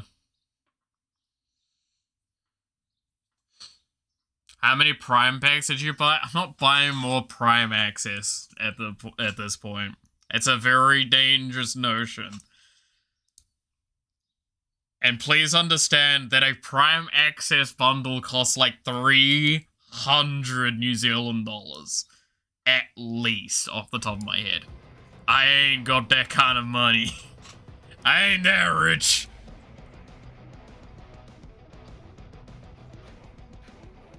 Dude, that go on cards first. Oh yeah, do you go buy it? I don't think there's any leg stuff that I want.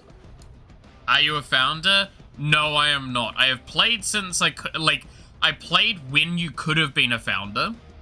Not on this account, but I have played since then. I have played since like alpha, beta area.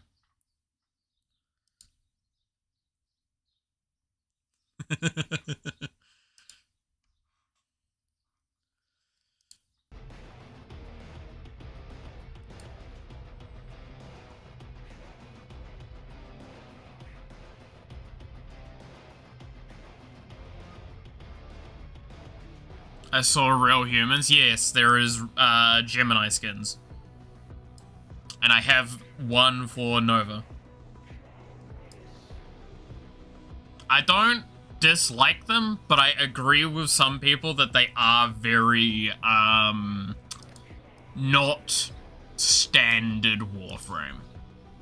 Okay, so this is the thing for... Ooh. Ooh, that does look nice. What is this one?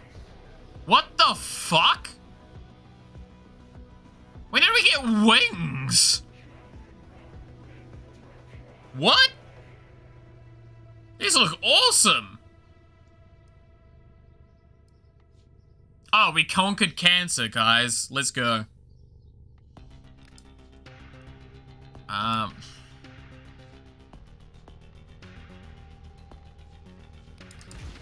Warframe veteran players allow us to introduce ourselves.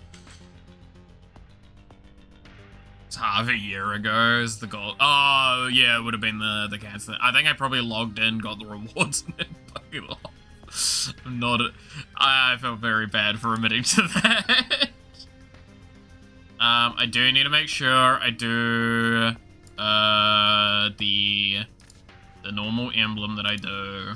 Because I do always have my clan emblem on, because I did make that with my mate. Vaporous signals. Ooh.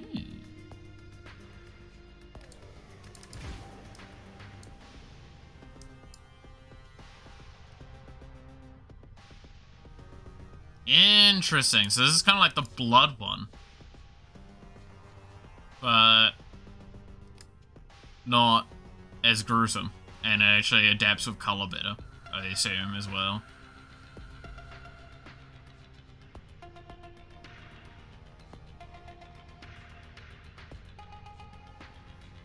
Also, again, a reminder, I have a lot of collectibles. Yeah, so this would have been... Yeah, this is the Lavos skins given this. Interesting. Do I like that effect on the thing? I mean, it works well with the rest of the frame. Depends on if I put an ephemera on it or not, I guess. This peak fashion frame, pretty much. So this is... This here is basically the base of what this thing is. See, it still is. Oh, yeah. No, I have, I have a couple of things for that. Actually, I wonder, can I set the back sigil as this, and does this still affect the rest of the body?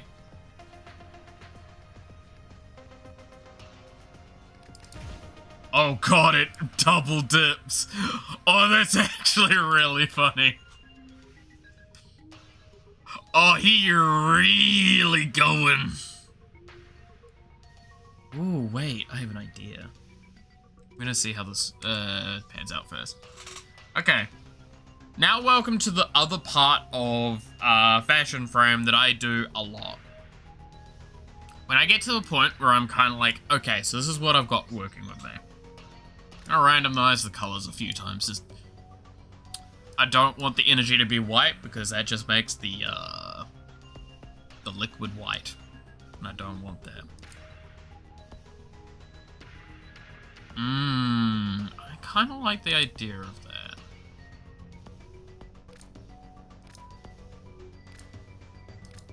Ugh.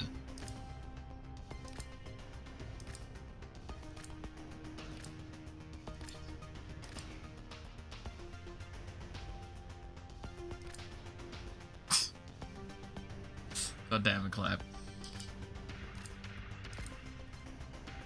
Yeah, I think I would definitely want to get to that, like, purpley color for the energy.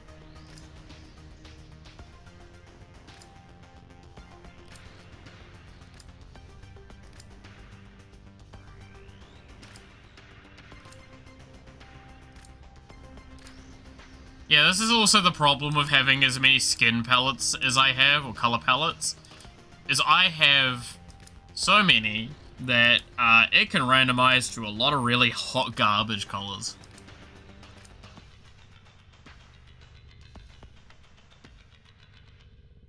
Now that I can work with.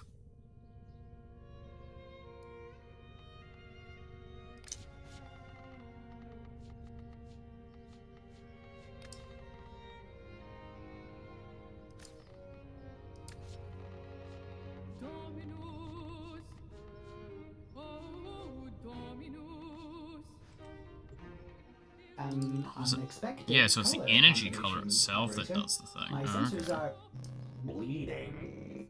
Pleased. If that's the case, then would I want more of a...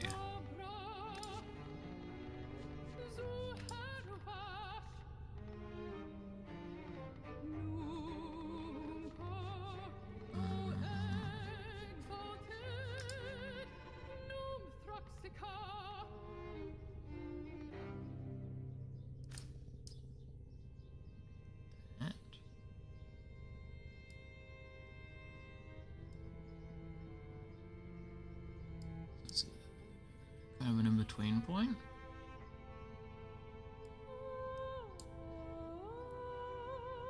They gave it away for free. Damn. One of the palettes, I will say, one of the best purchases was the Oregon palette. Because it gives you all the prime colors, and God, some of them are nice.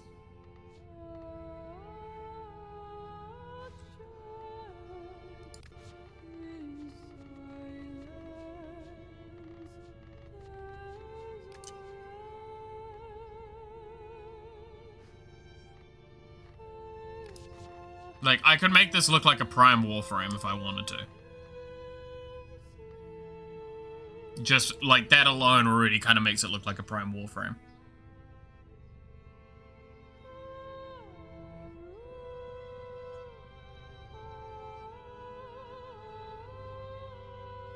I kind of like that orange metal a little bit more. Orange gold. Reminds me a little bit of what I did with my Mesa. I think dark works for the second color, especially. That is that section. That is that section. Okay. What happens when we copy over?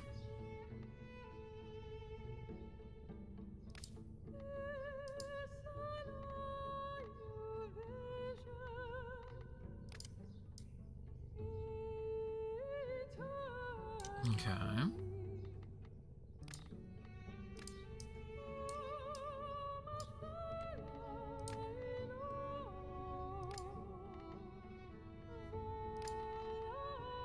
Now I can do something weird. I was thinking about this. So I probably want...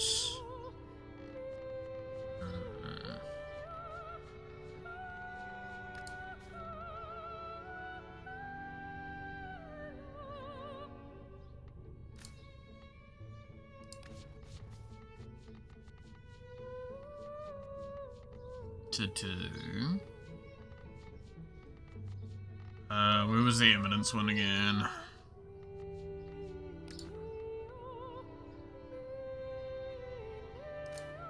That...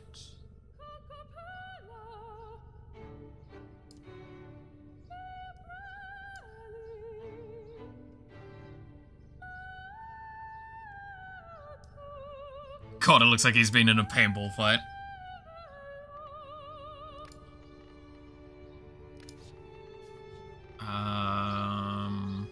Then I can do a more vivid pink. We'll take the pink as the primary and purple as the secondary to give it a juxtaposition. Or give it a contrasting.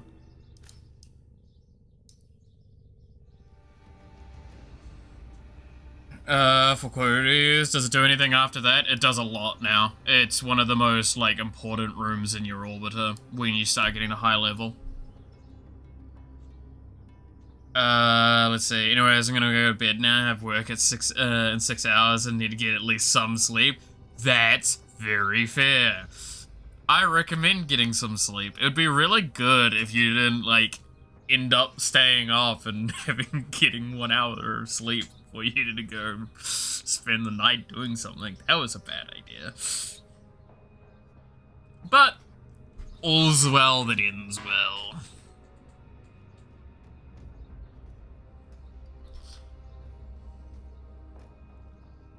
It was almost me last night. Yeah, I swear, I needed to cut you off earlier so you could go to sleep and I could go to sleep. Oh yeah, by the way, Sheppy, I got like 1 hour. I have not slept since then. I'm running on fumes.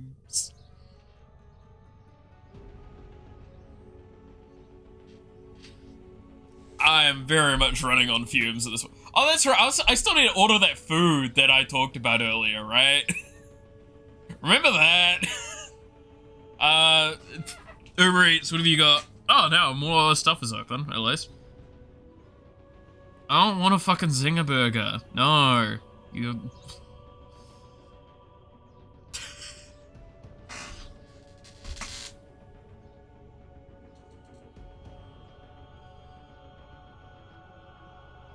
Also, you fool. Yes, I am a fool. I am the fool of fools. I am the greatest fool there ever... Oh yeah, Sheppy. Did you see the shirt? It's my new favorite shirt. I'm gonna keep showing this to people because I fucking love this shirt.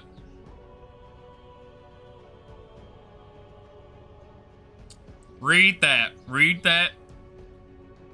Just read that.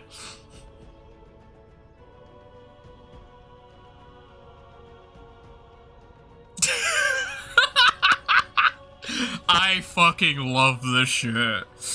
This is, again, I've talked about this before. I absolutely love the energy that like shirts like this bring because it's absolutely chaotic and you can't like deny them. But you're also like, what is actually wrong with you? I hope that I walk down the street one day with this shirt. Someone looks at that shirt, looks at it, and just has to freeze. I hope I see the processing in their head as they do it. I see the camera is not flipped. Yeah, I made that the case. Mainly because it means that, because it was flipped before. I can't remember why. But it was flipped before. Now, again, it's the same reason why I have the VTuber model the way I do, is because I am looking at chat right now, which means that I am looking at you on the screen, and I'm also kind of more or less staying fairly straight on with everything. It's great. Put any GG quote. Yeah, I could do that. I'd happily do that. What are we thinking, chat? What do we want to order?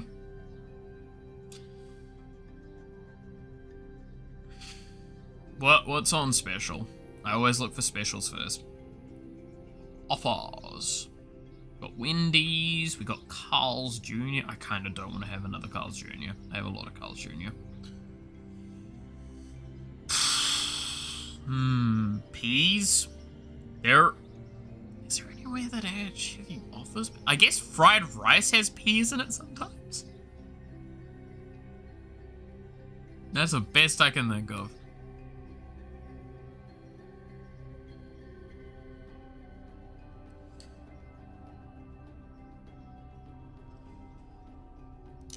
Remember how we were customizing a Warframe as well?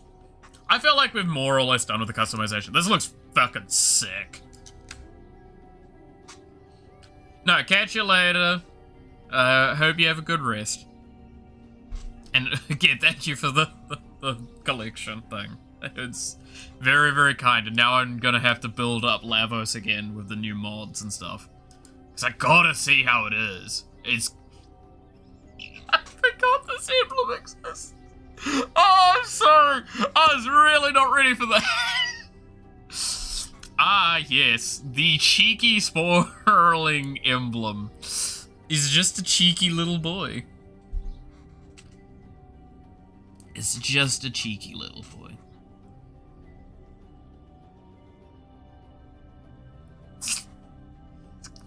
Ooh. Ooh. I'm not doing the pose, chat. I'm not doing the pose.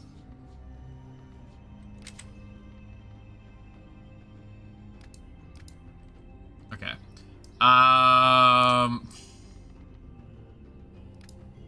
Thank God I don't have to do sigils anymore for, like, standing, by the way. Did we get romance side quests with Grenier Queens?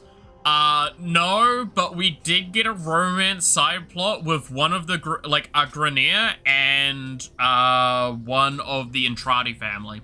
And if you think I'm joking, I'm fucking not. Tell me Call of Duty isn't that. And yes, I said call, not call, Carl. Because that's his name, it's Carl.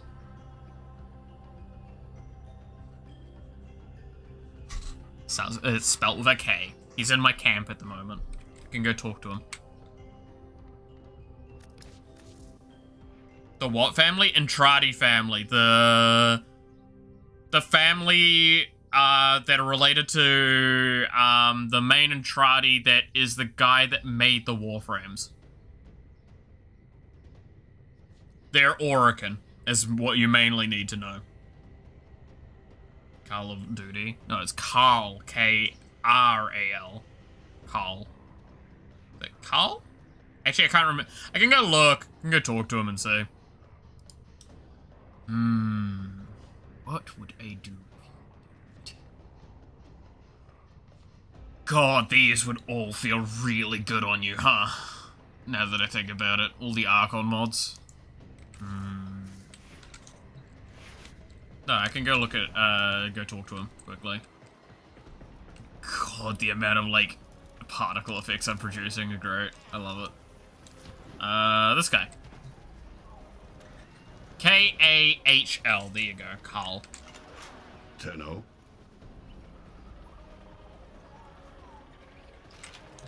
Good luck against Archon. Don't spoil you? I mean, me showing you that guy exists doesn't tell you jack shit. You don't know what the fuck's going on. I mean, fuck, you don't even know why I'm in this location. This is one of the many places you can set as your base camp now. Because there's a lot in this game. It's confusing. I want to hog Mommy. Well, don't worry. There is a character called Mommy, basically. Wait, what is her title? Is she just called... I think she's just called Mother, right?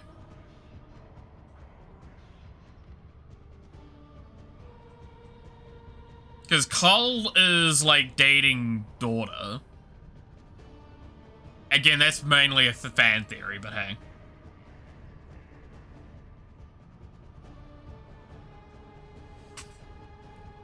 It's confusing.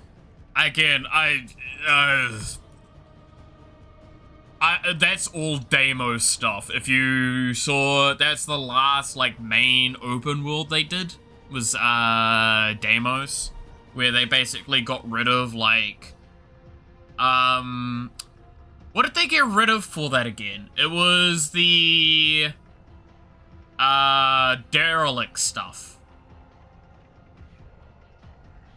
Fuck the Orican. Oh no, trust me, you'll like the Entrati family. Well, except for Father, he's a fucking asshole. And even they hate him. And he's also the guy that invented Warframes. And that's lore that we've known for a while.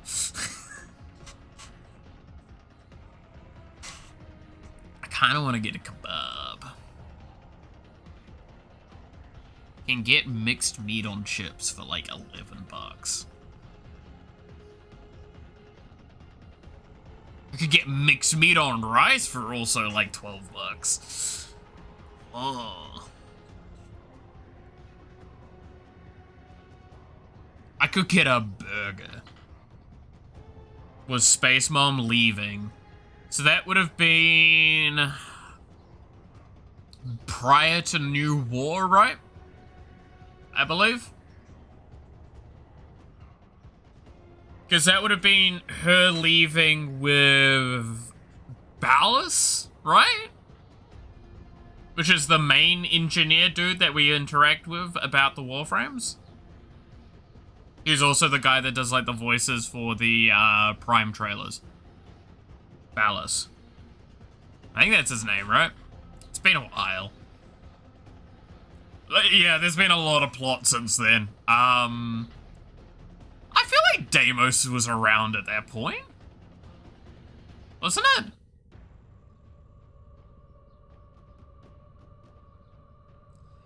I know Deimos is before New War, but I can't remember if it's post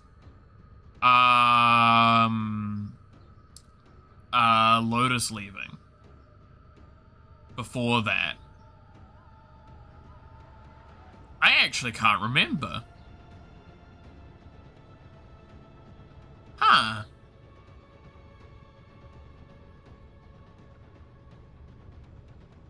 It's just a tile set stuff. Like, do you remember the corrupted derelict? where you had to take the void key, like the special keys, the dragon keys, that detrimented you.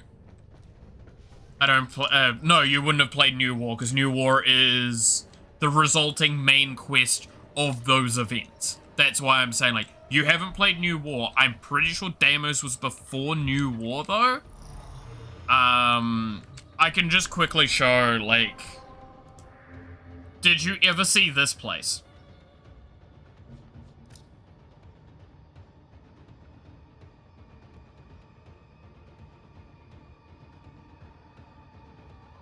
This is Deimos. This is something that, like, isn't going to be spoiler because this is on your map. Pretty immediately. It's a very early juncture now. Nope? Okay. Then a lot of the stuff I was talking about with the Andrade family, you'll learn more here, but it's stuff that's existed in the lore for a long time. It was just like, we had more information given to us here, and more, like, actively. This is actually one of the cooler parts of the game, especially the Sanctum stuff, but that's something that is a bit more later in the game.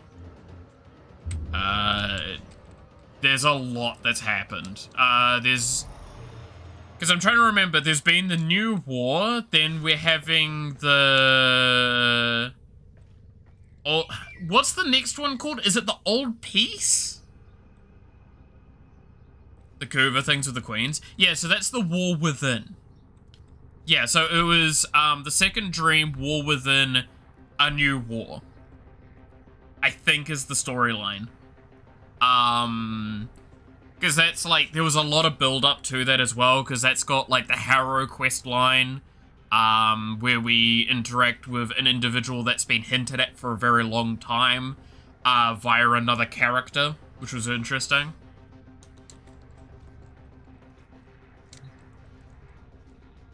There's also the Deveri Paradox, which I highly recommend getting in the game for that alone, because that is something that I'm not going to show the story for, but realize this is something that's accessible pretty much immediately in the game. You can not progress the game and access the Deveri Paradox, which is this stuff. I'm not going to show, like, the actual stuff for it.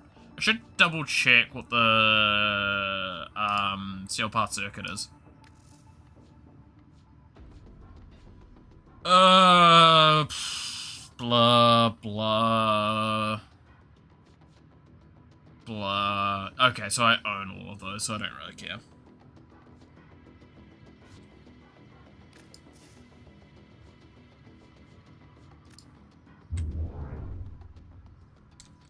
The Sacrifice?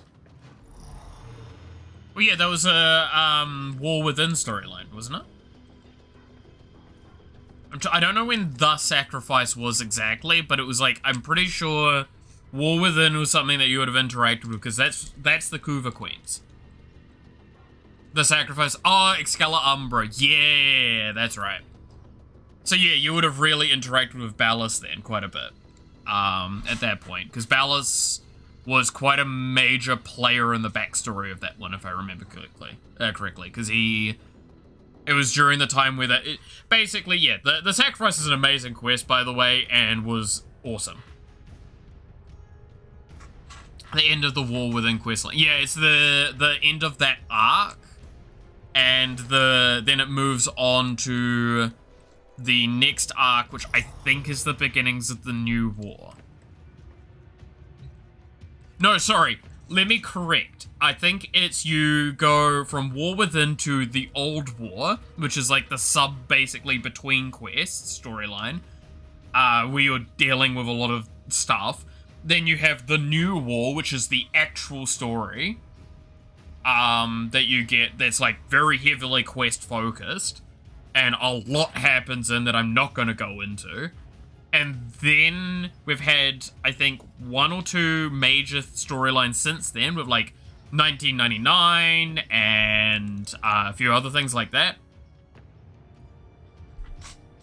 And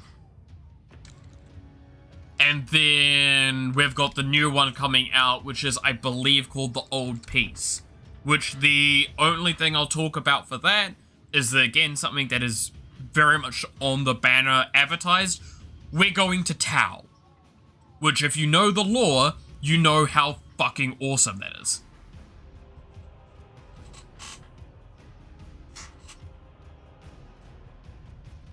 To those that don't know, it's where the sentients come from, mainly. It's where the sentients were sent. So it's where Hun Hao was sent from. So Hun Hao was the, like, initial force. You think Hun Hao's a problem? Hun Hao ain't got shit on whatever the fuck's back there. Because he hasn't been able to evolve and adapt. They have.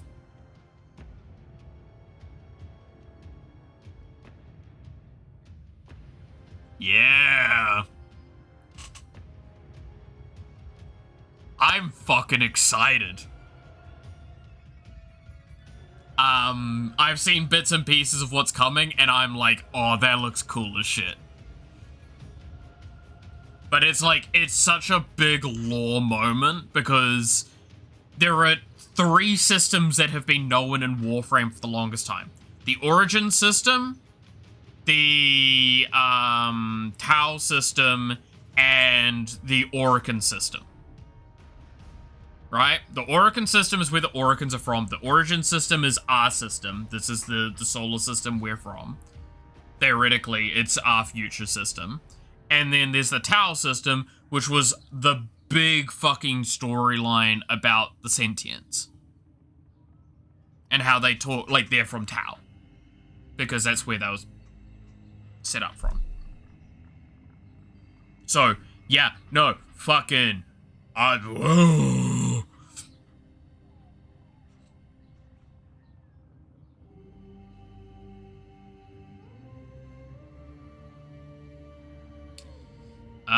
What else do I want if I was to order something? I could get chicken tenders and chips as well. I like that.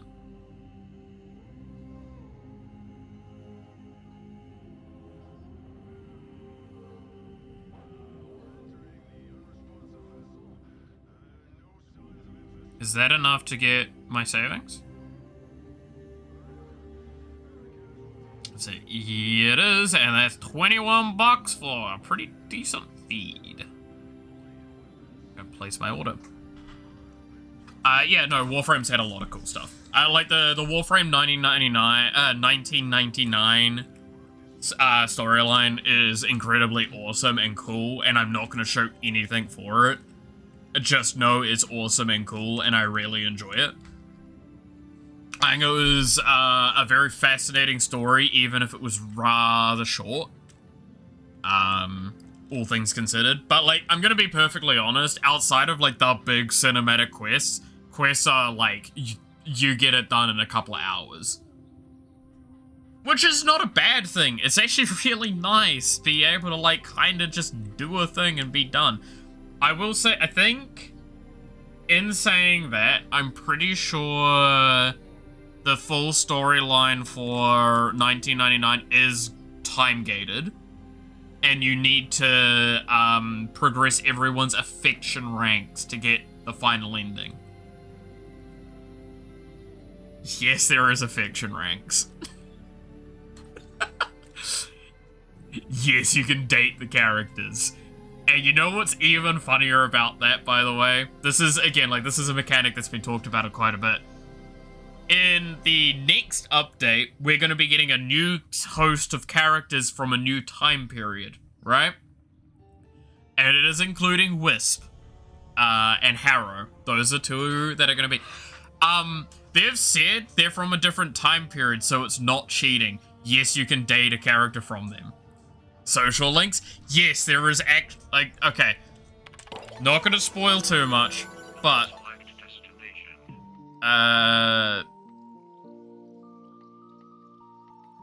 Confirm.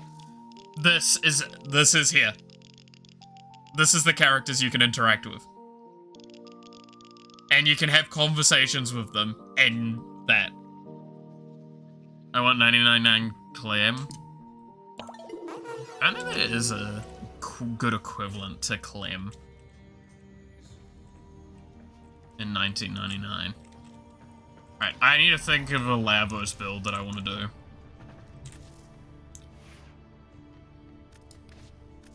I really need to think on this. Operator, please return covered in blood. Safe and sound.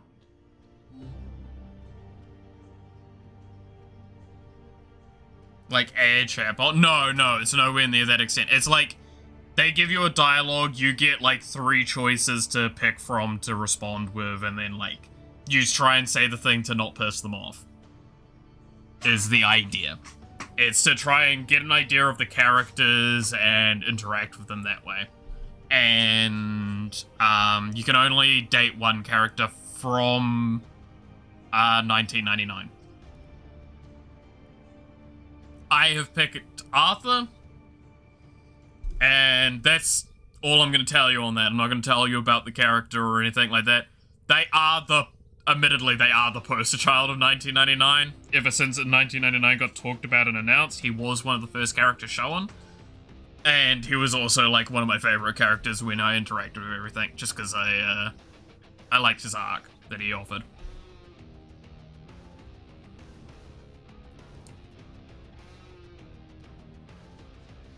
Okay, do I have the augment?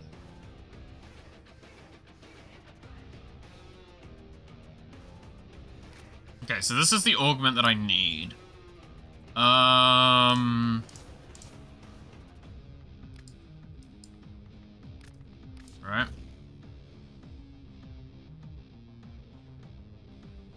Don't care.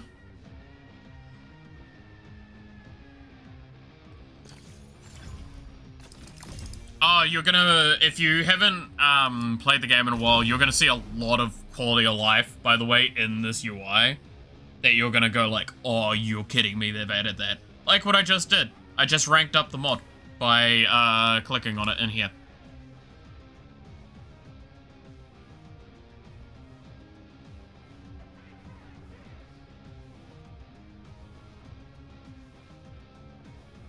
Narrow-minded and overextended, it gives you a net positive.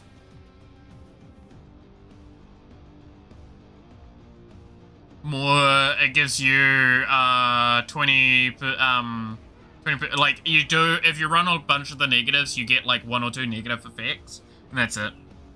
That's fine. At the moment, it's only negative strength, I believe, because of overextended. But you get positive, everything else.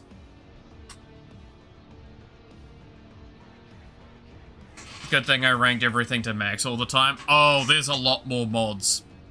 There's a lot more mods and a lot of good mods. Like these. Especially for this build. And I'm currently considering whether or not I'm going to try and nudge the Archon mods in here. They're very, very strong for this kind of build. Trying to figure it out.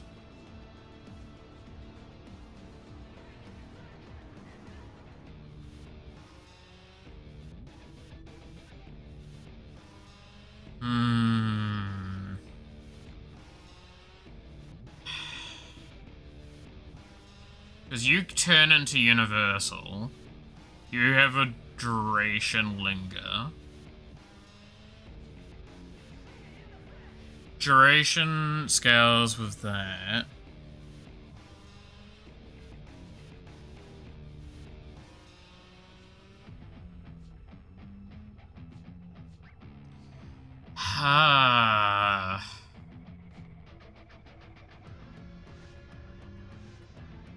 Is it gacha mods? These ones? No. You can buy them from Carl outside.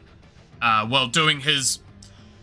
I'll explain it as he has a mission thing that you do related to him. You can get rewards from that. You can spend those rewards on a bunch of cosmetics and these Archon mods. But then you have to level them up, and they're very expensive to level up, and what they are basically kind of strong, like, equivalent versions in terms of power to, like, the base version of Vitality. So this is 12 mod slot, 100% health, but this is 16 mod slot for 100 health, but I get the bonus of status effects from my abilities that deal electric, deal heat damage, will apply the damage twice. Which I'm sure you can kind of think about Ember and immediately go, wait a fucking minute, that's really good, isn't it, on certain frames? Yes, that's the point. There are ways to stretch them out to being a bit stronger than they should be. Stretch is one of the biggest ones for this. So stretch gives you your ability range, and abilities that deal electric damage restore energy over time.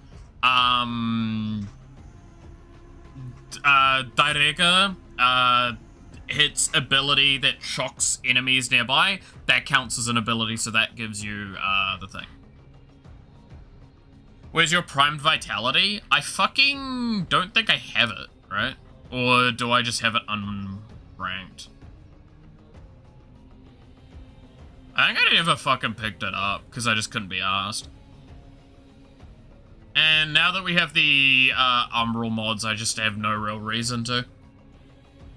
Because any situation I would use those in, I'm probably running Vitality and Intensify anyway.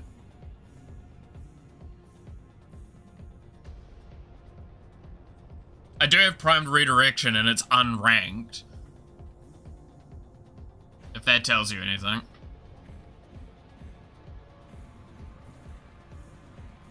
Yeah, so this is equivalent to Primed Cont.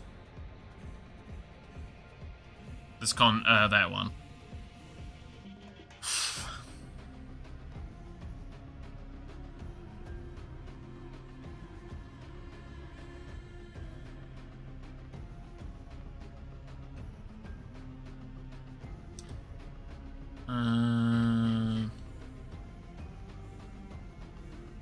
It's one of those things that, like, I've also seen Barrow come with it before, and I just not bought it. And like I said, I bought the TennoCon ticket, so I've had access to it a few times. It is just straight up a thing I've never seen enough value in buying. Welcome to how I function, is like, I prioritize it. I miss Mesa. Mesa, I think, still to this day, might be my most played Warframe. Yes. Mesa Prime.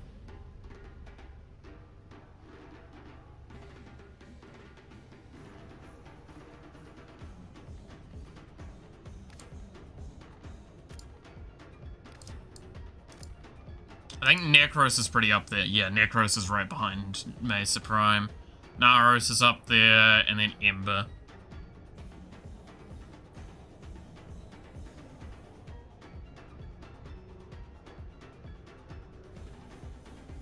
And then Base Mesa after Frost and all that. And then Nova Prime's creeped up there quite a fair bit now, because of the meme build that I do.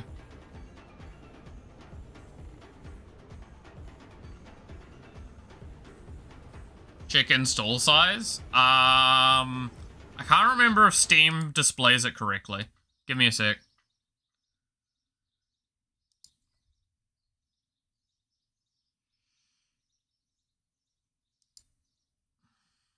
Does Steam display the actual install, or is it the thing? I see 41 gig. I don't know if that is the full size or what, but I believe that is, because the thing is, I remember the launcher and the, like, you download the launcher, right?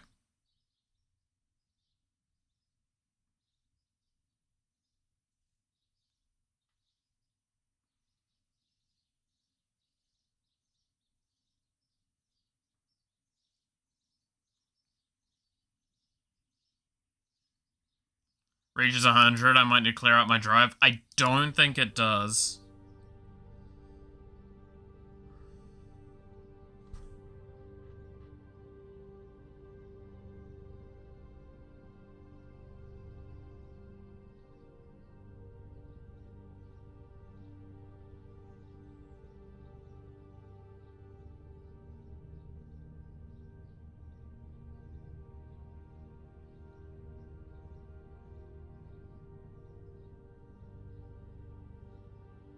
Apparently I need to take a call really quick, so just a sec.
There we go, and I'm back.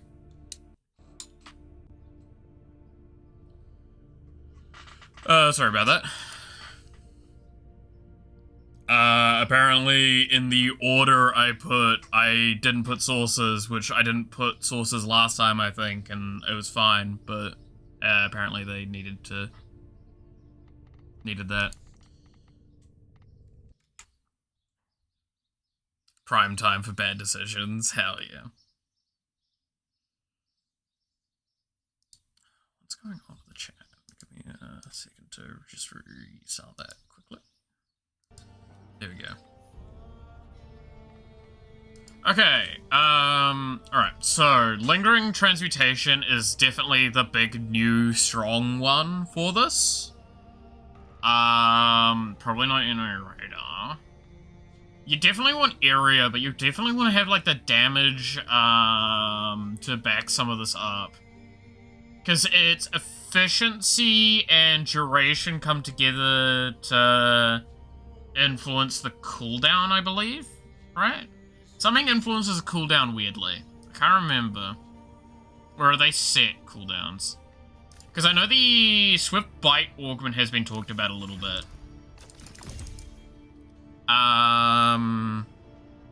Let's see. Reduce ability, cooldown 4 seconds when at least 4 enemies are hit, and it gains additional range. Okay. That seems pretty decent, so we can toss that on. Okay, so we're going to be playing around the Ophidian Bite. The cooldown reduction... Oh! What's that affected by?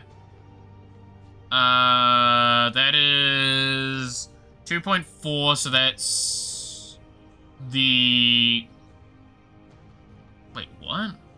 This is why I hate some of the numbers for this. So I'm not sure what's actually affecting it. So that is the cooldown reduction given by that. Is it the efficiency that's doing it?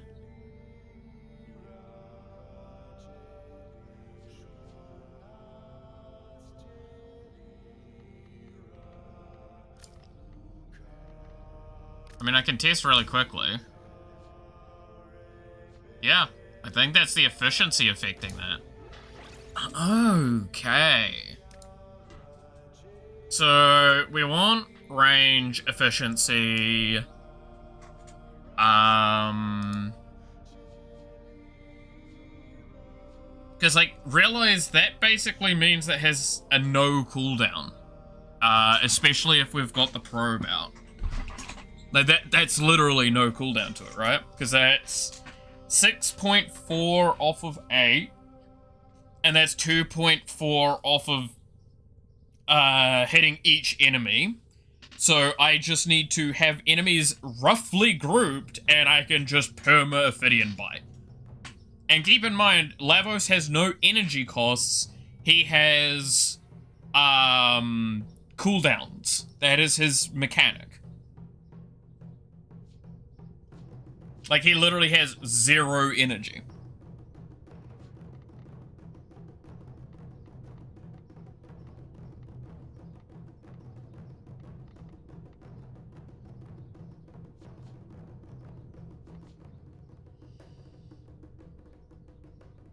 I mean, would that work then?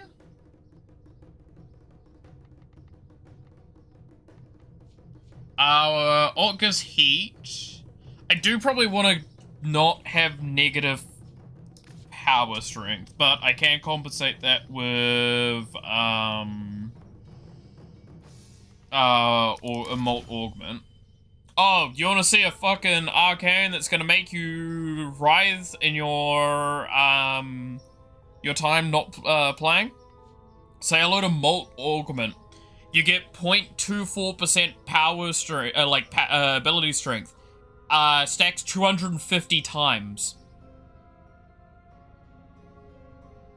Yes, this just says if you kill 250 enemies, you get 48% power strength. Just during a mission. Kill 250 enemies and you'll get 48%. Just as a, like, really showcase of that, you have 44 from... Oh, no, sorry, it's not 48. It's 48 plus... What's the 50 times? It's about 70, if I remember correctly.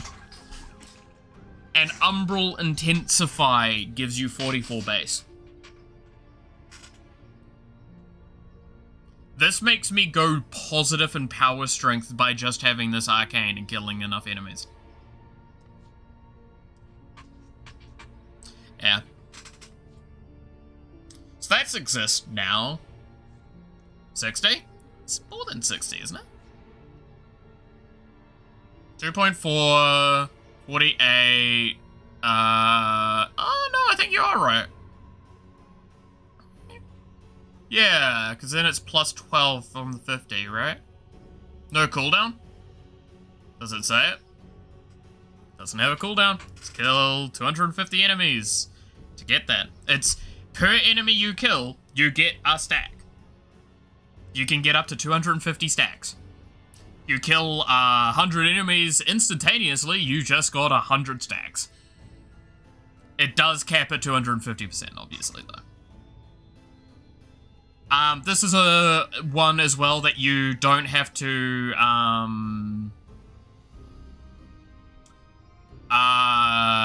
you can farm it very easily.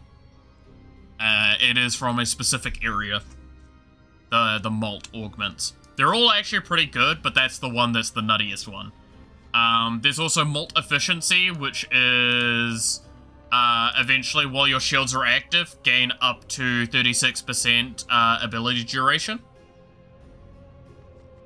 There's Molt Reconstruct, which is a bit eh. Heal yourself and allies within affinity range for 6 health for each energy point you spend on the initial casting of an ability. Which this is really good on, like, Garuda. There are not many else. How many sentients do I kill? No, it's nothing to do with the sentience. It is a mission type with a... Okay, think of it like this. It is a tile set with its own group of individuals that you interact with. This is why I'm like, I wish you had Deimos unlocked, because it would make more sense to explain it. Kind of think of it as like, it has a hub like Cetus, but it's normal tile sets. You just finish the missions, you'll get there. It is an affinity cost. It is an affinity cost. I think it's like 10,000 to buy each one. I think it may be less. And they do drop from things during the missions as well.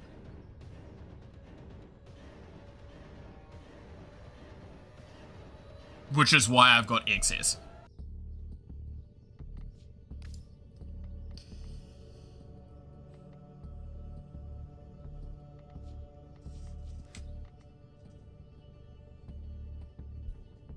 It is farmable. It is very easily farmable. It took me a week, I think, to get all of the, like, get this one maxed out. Like factions, it is a faction. I'm not gonna tell you who they are because that is actually a huge fucking spoiler.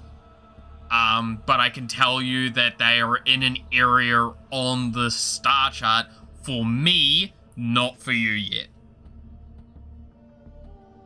I don't think they turn up yet. Manageable. Yeah, it's literally just get to this area, you'll unlock them, and then I think you might have to be max rank with them to get access to them. I'm not sure off the top of my head. All you need to know is that if you can access the Dormer Zone, you should be able to access them. That is like the least spoiler way I can explain it.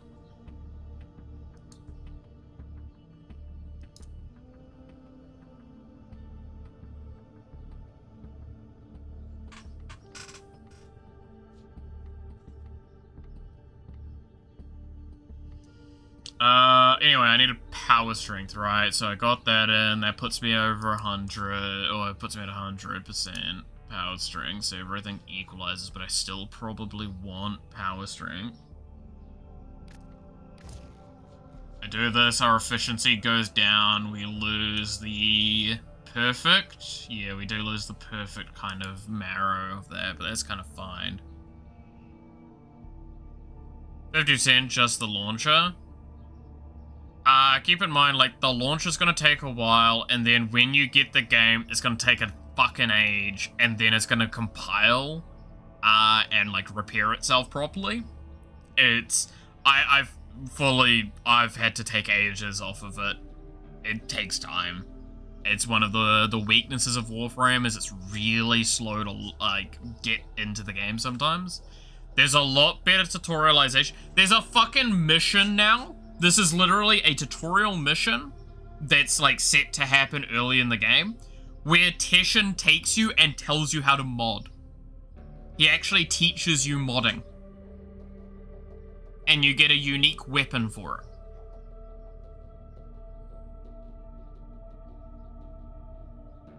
it. It blew me away. It's actually a kind of sick mission, considering that it's like a super early game mission. I believe you're not allowed to mod in the game until you do that mission. If you haven't gone further in the game. Game has tutorials now? Yeah, no, it has a bunch of tutorials. It has the first quest tutorial, which is much better now. There is the mods tutorial mission, where Teshin takes you somewhere and stuff like that. In-game modding, literally, this is called modding. What we're looking at right now, these are mods. That's what they're called. Right? It's this.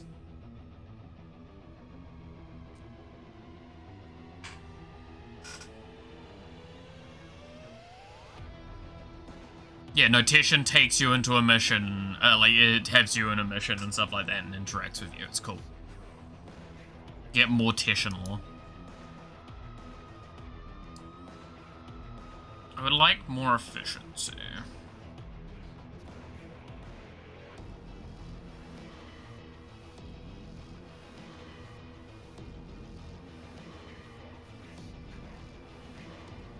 Do I need as much duration?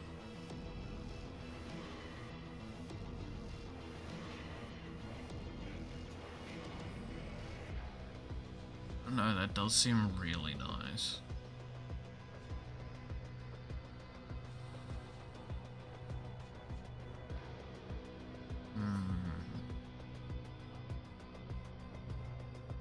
I would like more efficiency, but I think that's the max amount of efficiency I can get while I've got that, right? Because it's streamline, I can toss it.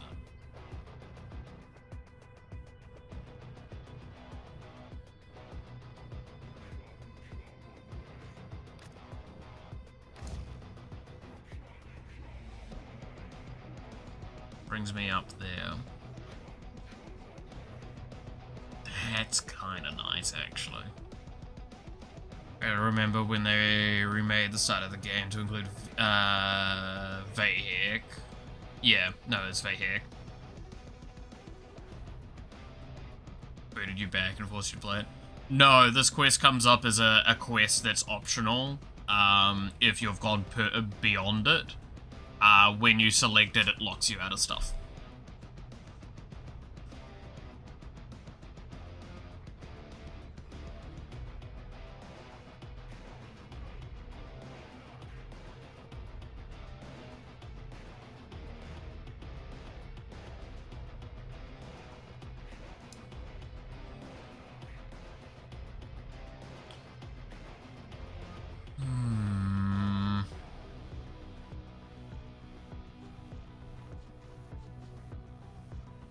Keep in mind that you can get shards as well to make this better.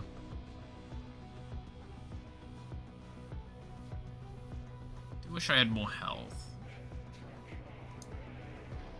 I mean, technically you could do a catalyzing build with this at this point. Wouldn't be too hard to swing that. God, this with a catalyzing build actually sounds really scary. It's actually really scary as a thought. With a no cooldown. Oh, no, wait, I don't think that works.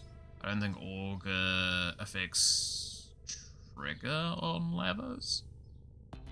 Thank God.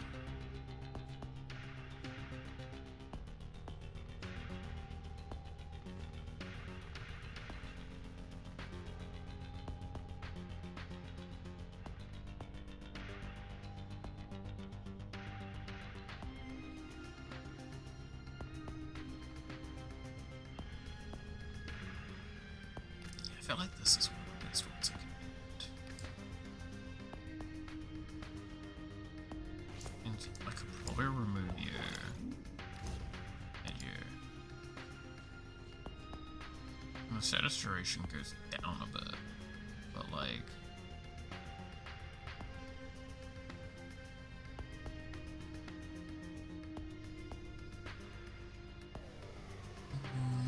Oh! Food's here!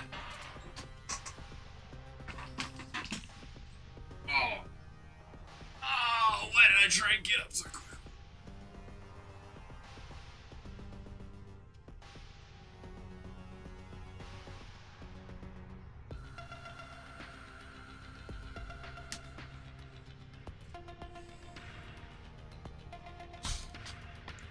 Excalibur and overall Loki. Yeah, it's changed. Loki's no longer a starter frame because he's considered like high end. Both the times I played the tutorial, Loki was an option. Loki was, I think, my first choice the first time I played through, and then Excalibur was the choice when I was playing this account.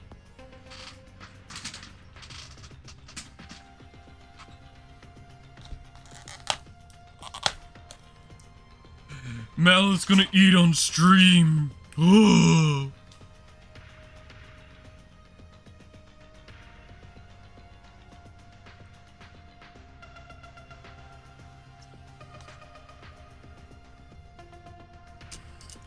What do I want to do with this build? Always go for the poster. I went for Loki originally. Who are the choices now? It's Vol, Excalibur, and Mag, I believe.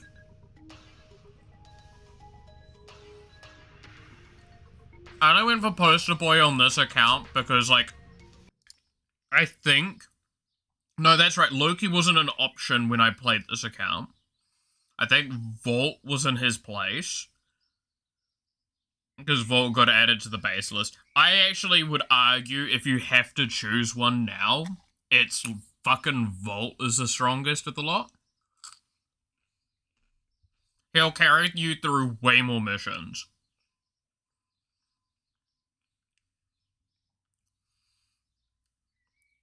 Because it's Volt... Yeah, it's Volt, Mag. Mag's not really been strong for a while. She did get, like, a lot of updates, but she's definitely been waiting for more attention. Okay, well, I definitely need to put a Y in if I'm gonna try and use the Archon continuity. I've aged 20 years in this conversation. Yeah, that sounds about right. I fix the chat thing again.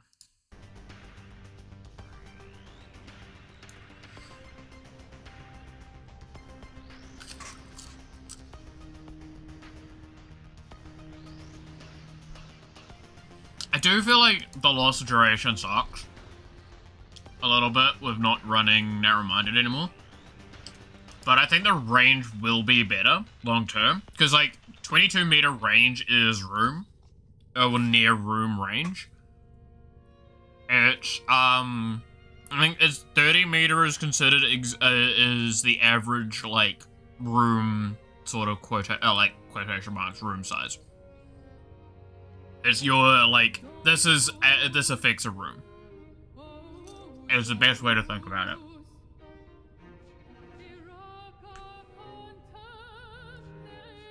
Oh yeah, this is lifesteal. What am I fucking on about? Yeah, no, I don't need to care about too much.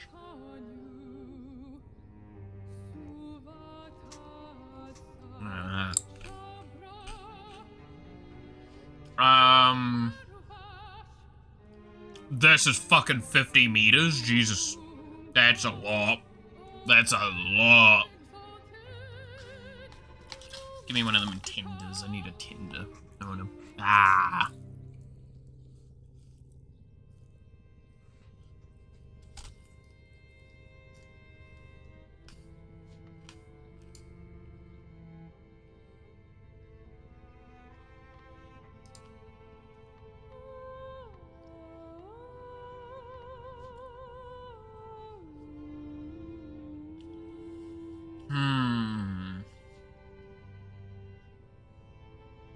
This does do inherent electric oh, wait, I don't need energy. What am I fucking on about? This doesn't native fire damage, if I recall. Yeah. I mean... This wouldn't go amiss.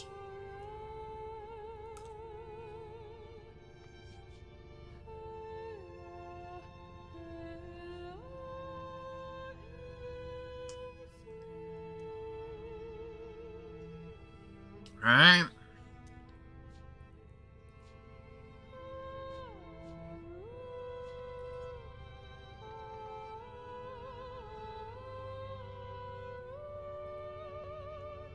It's either I put in Archon Vitality, or I put in Narrow-Minded, I feel.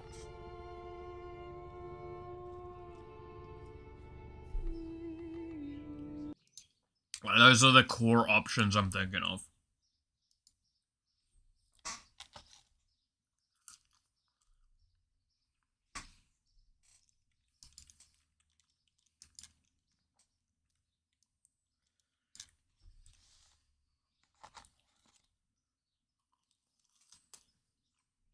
Because the duration does seem to affect the efficiency.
Hmm.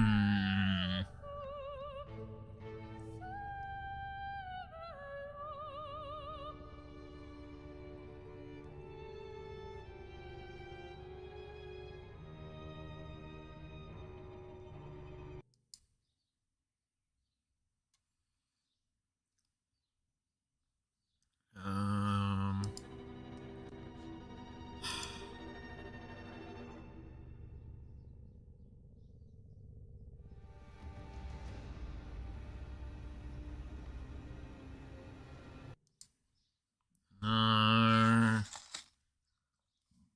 Oh, pardon me.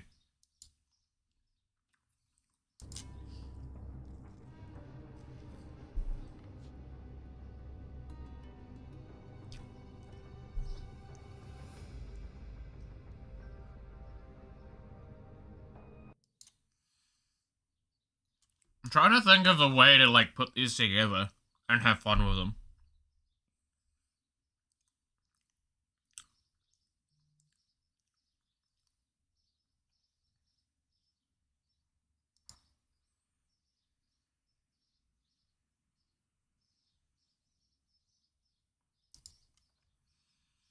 Hmm.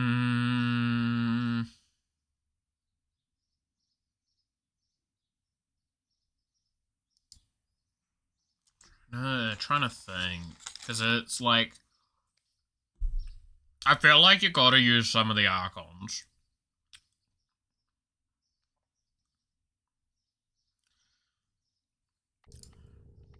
Because what's this other augment again? It's the weapon shit, correct? What do you give? 100% bonus to your weapons with guaranteed status? I mean, objectively that's really good. And it's wrong that I'm not running it.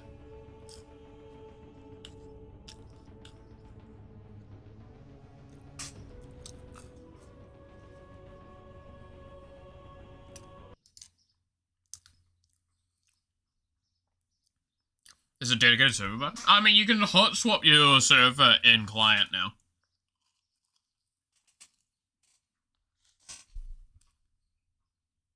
That's been around for a while.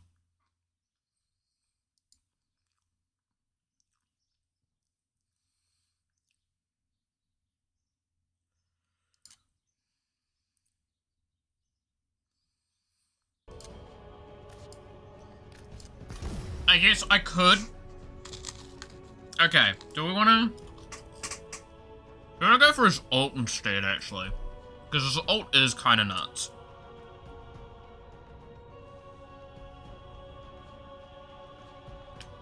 Hey, Conclave does give you cool rewards if you ever can be asked to do it.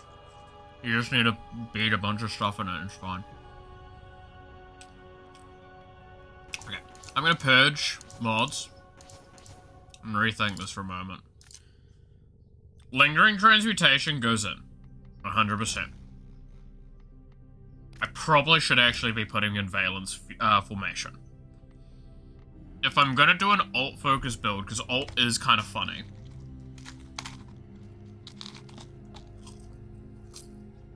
Then, what, Precision Intensify?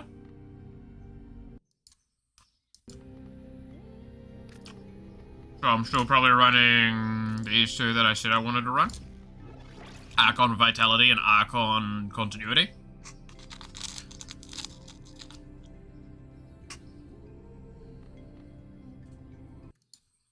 Then...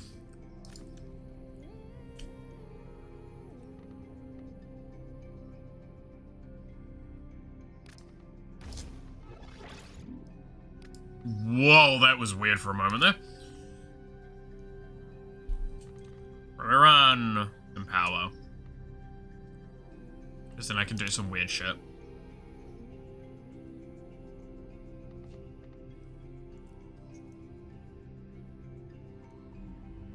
We're not gonna get...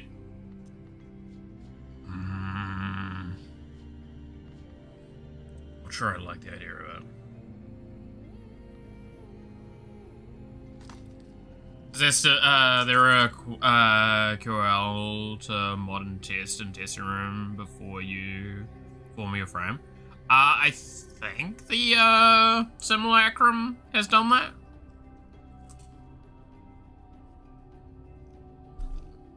I'm just old-fashioned.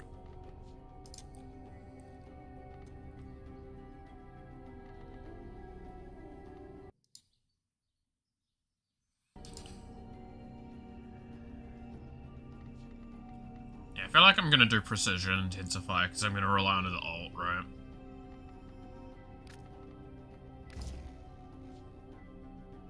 Make the alt nuke.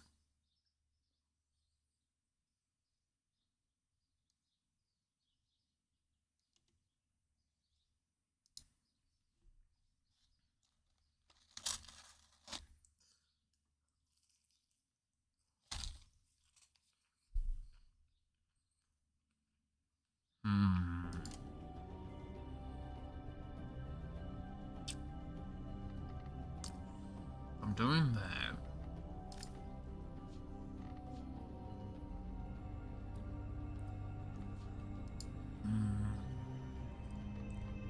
What else do I want to run? What am I missing from this build?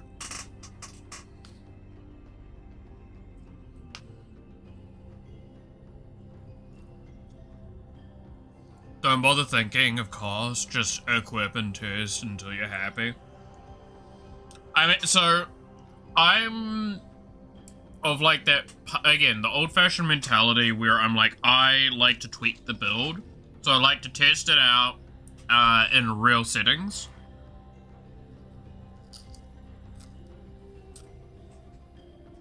And from that determine whether or not I want to like go, hey, this is missing something.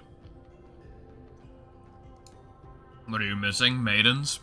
Hell yeah. Sounds about right. I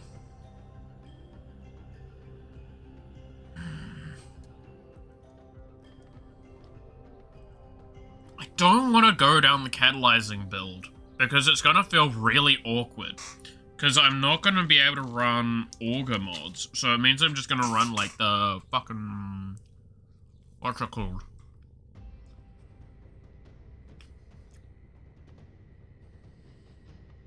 I actually can't remember what it's called. Fast deflection, that's it. I don't like the idea of playing that. I feel like I'm asking for that to be a pain in the ass.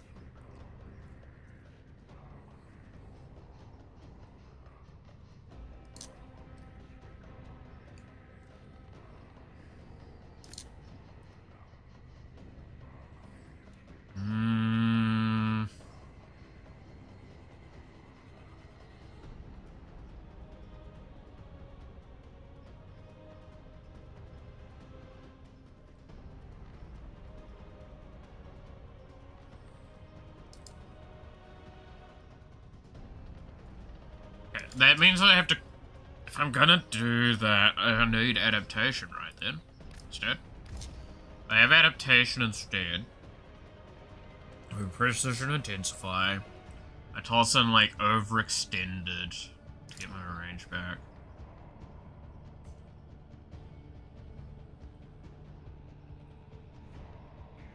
Like overextended.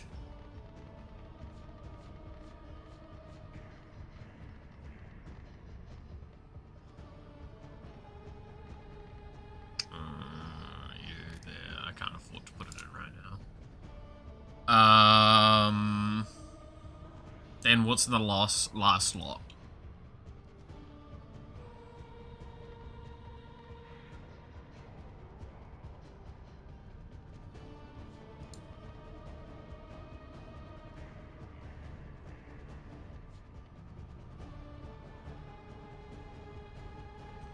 Oh, wait.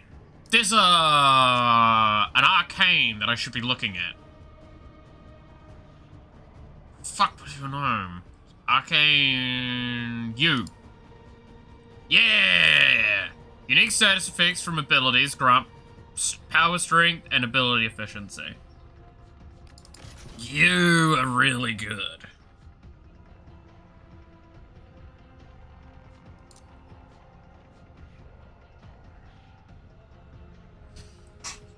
That's right.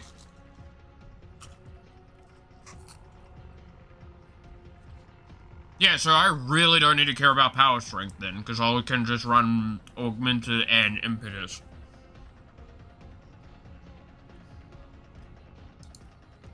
So yeah, no, that can give me what? That could give me a bunch. Quite easily. Especially once I actually max it out and it's 6% and 3% respectively.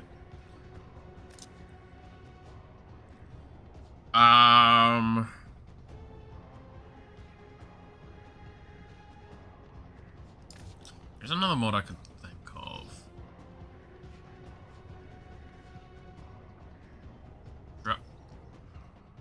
The ice one. The ice one also gets stuff. Ice Storm. 2% ability strength and 2% thing stacking up to 20 times. It's 40 for both. Or do I just want more strength? I just can't want more strength, I'll be honest. When getting a thing, mid high school has told them to buy a VPN before they get into uni so they can game. Yes. The ancient scrolls. Okay,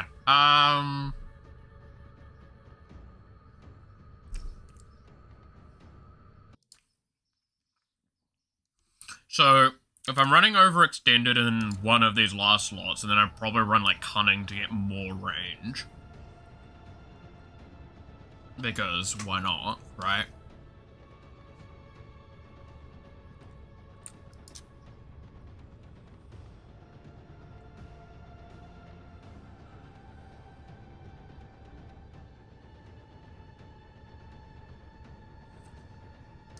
What am I abusing status-wise on this build? Because I know Mecha, the marked enemy, works with status stuff a lot, right? Because killing the target applies their status effects. That's kind of why I was thinking of it.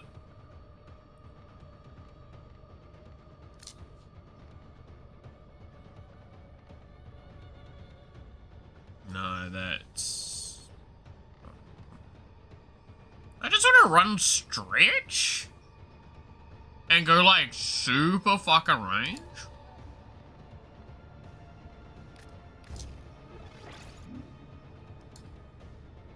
Like giga range. We go stretch, overextended, cunning drift in here with adaptation. We heal off Ophidian Bite every few seconds.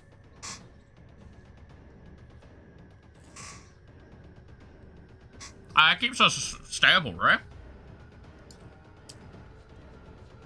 We got 1,400 health. So if we're taking that into consideration, actions, polarization, I'm not gonna use an Omnia Filmer on you because you're a base frame. Just do that. Yeah.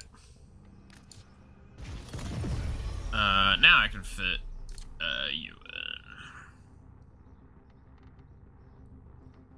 in. Extended. Cool. So strength starts low, but range is like 235 right now. Which is nuts. And with, Cunning, we can get an additional 15% on that, so that would be 55. Oh, 50, sorry. 250. 250 range, well, that covers, like, several rooms with Catalyze. It's gonna make Vile Rush really hard to control. It's also going to make Ophidian Bite hit everything, and it's going to make the Transmutation Probe hit everything. Right?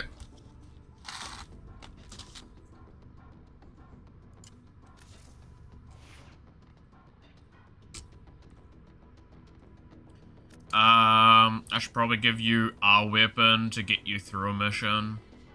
I don't want to use the Cedo, I'm not gonna lie. My favorite gun.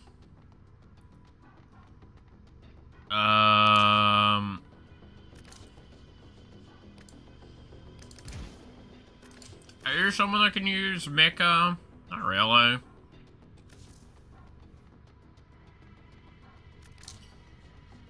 I know I had someone set up for mecha. Who the fuck was it?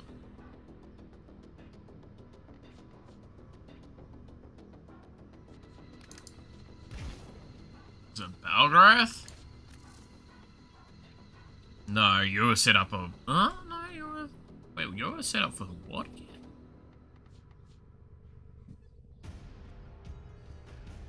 Oh, yeah. You're pretty solid.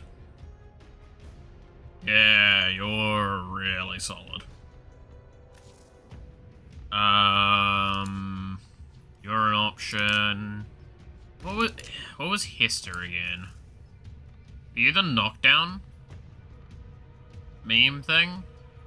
No, you were the knockdown meme thing.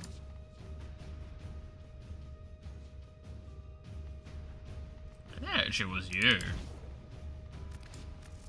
Right? Yeah, you were the prioritization of that. Yeah, no, I could run with Balgrath. We're not spending energy is the problem, so we're not actually benefiting as much from that. Maybe Nautilus Prime then? So we can get the, decent damage amp from that and the grouping. Do I want General? Do I want Primer? Primer's probably better on this build. And I downloaded a few dozen megs.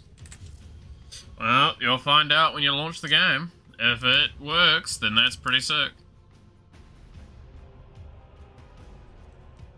Time I spent was optimizing the cache. Yeah, that does take forever, and it takes forever every time.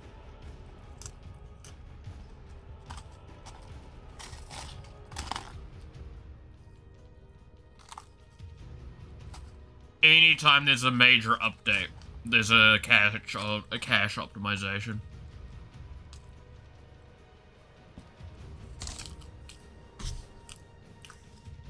I played since the last major update, so my update was very quick this morning. Alright, let's try this Lavos out. I want to see how it feels.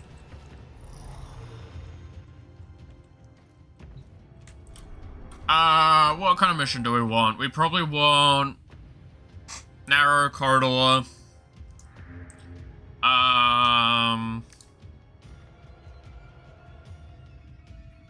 Could do just a quick conjunction survival.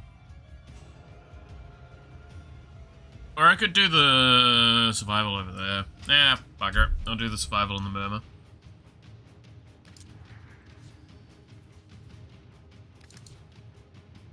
I probably should be looking a little bit for the Cedo parts again. I have the blueprint. Don't have the receiver. I don't have the barrel.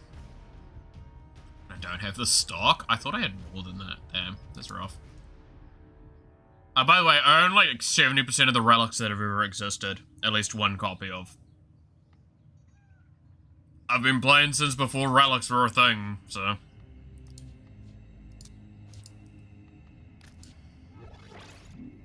I'll just quickly do up a couple of these.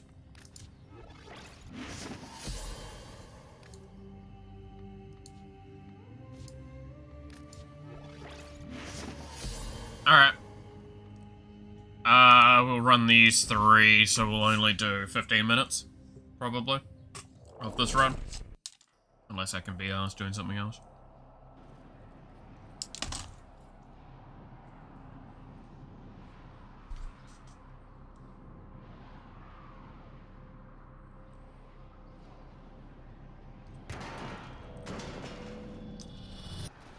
Oh yeah, there's a sale anytime you haven't logged in for a while.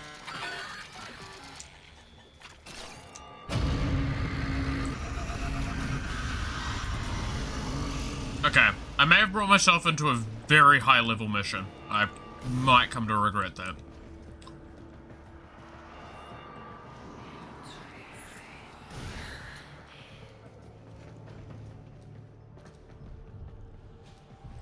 Hey guys, we cool, right?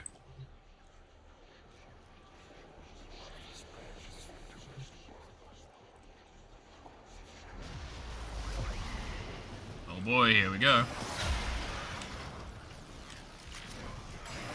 It's you and you that I want.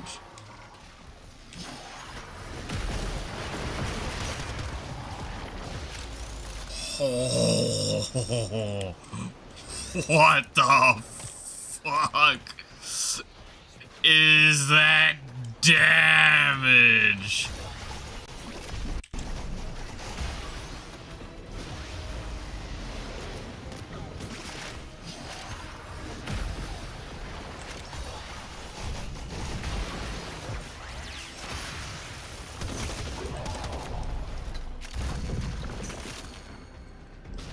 Okay, this has gotten very nutty very quickly all of a sudden.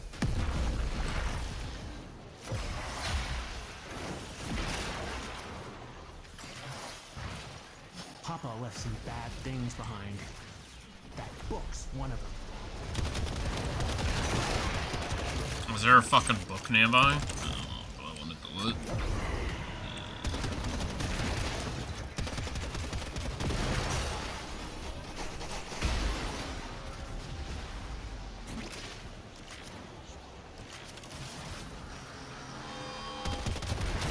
Wait. Yeah, I can kill those, but still. Oh god, it's one of you assholes. Come on, Guzzling. Give you a split.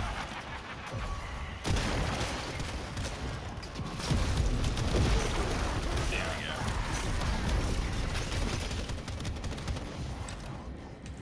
go. Give me that.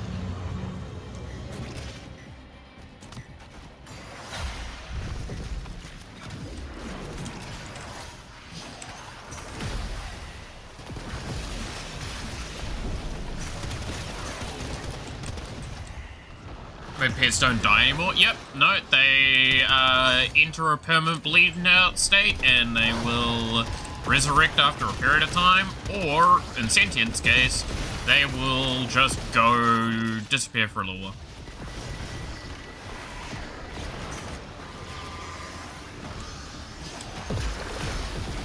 Vaporize the room again because gas damage is very balanced. Well done, Tenno. Your relic is opened.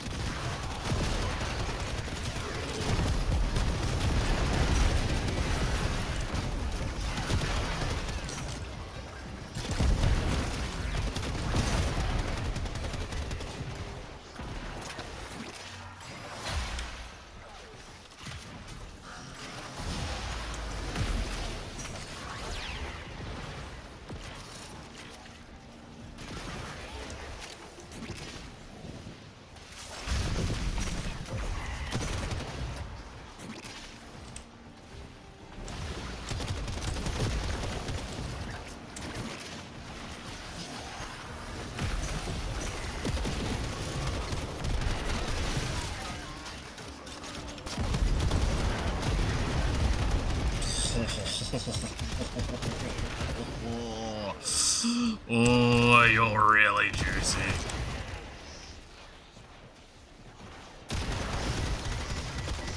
Water cancer as well. I guess it's just a community. Again, it's always normally a community thing. I just don't know what the like window for getting it is.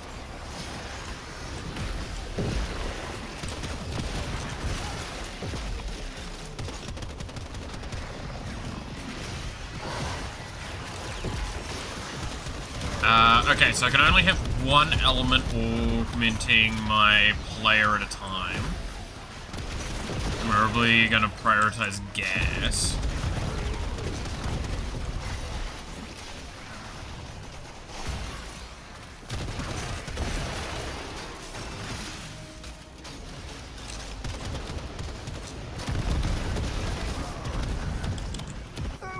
ready to return? The sanctum is Oh, waiting when for you're you. ready to return.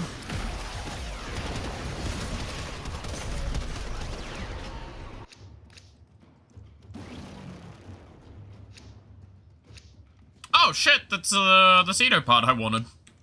Nice. I guess I can do another one of those relics and see if I get another one.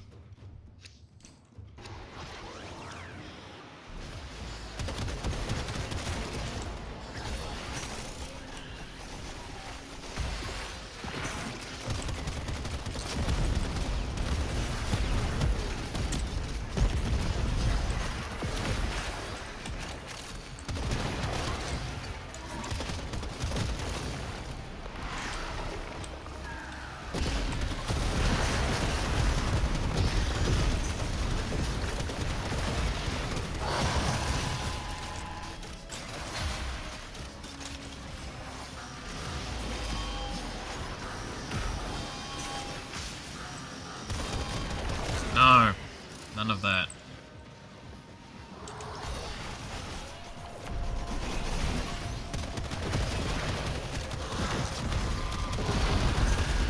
You know.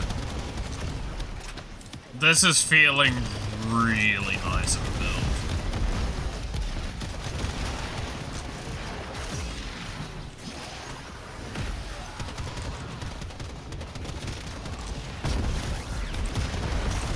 Especially with something like the Cedo that's utilizing the, or abusing in a sense, the, element being used on a highly regular basis.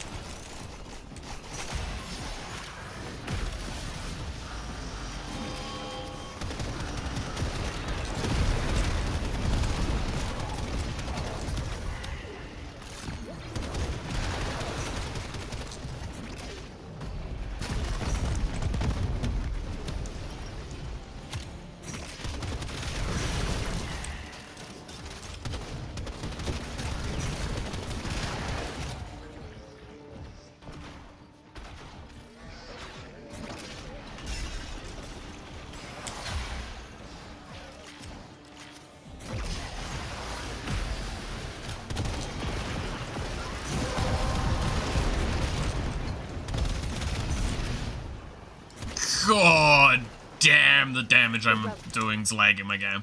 Like has been cracked open.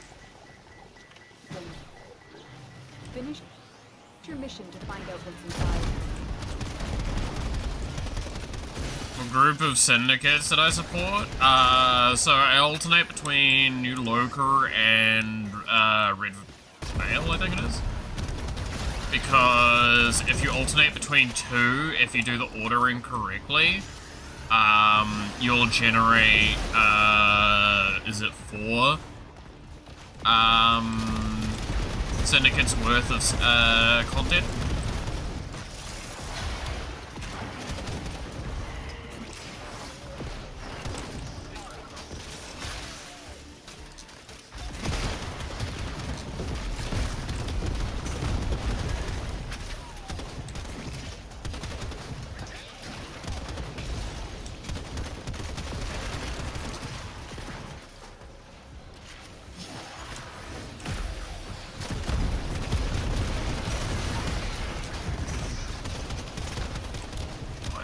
Correct, top 3. Yeah. Technically speaking, you can balance every single syndicate, but I have never been asked to do it.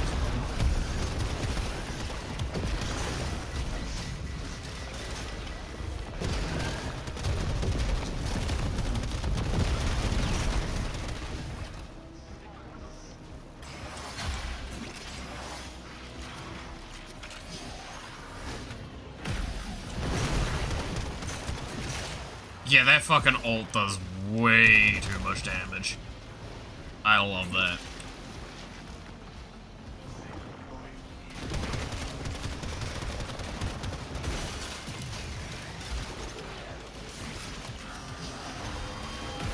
Goodbye, enemies. Yep, nope, that's just one-shotting some of the enemies. Damn. I love that.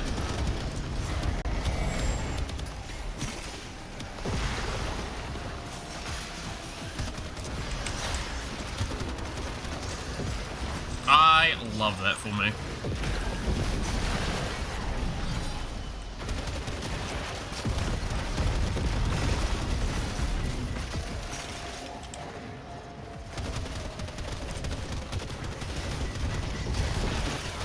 And yeah, what you're talking about is why, like, parent sequence is one of the ones that I don't have everything for.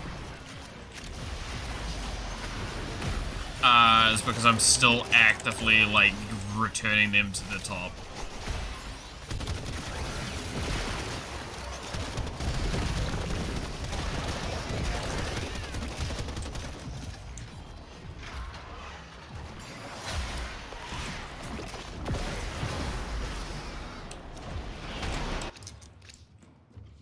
Caliban? Actually, I'm actually quite happy with that. I do need Caliban parts.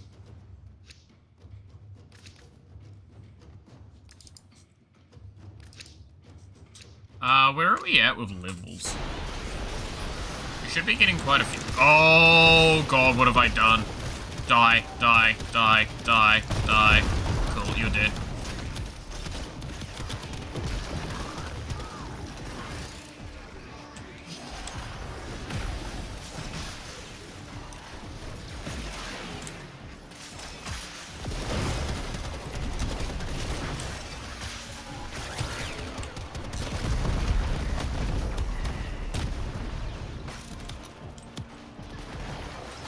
Grenades!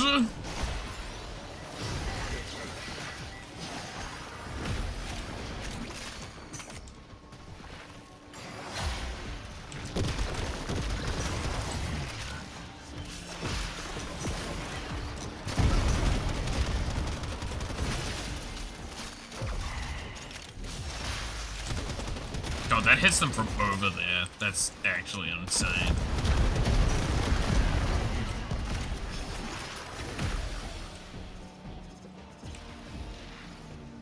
Yeah, I'm just setting them on fire and gassing them through the walls. Very normal behavior. For Lavos, it's pretty tame, honestly. I could be throwing out a whole lot more. This, and then this. And give myself this again. Gas, freezing grenades. Yeah, that did exactly kind of what I was thinking. God, that's evil.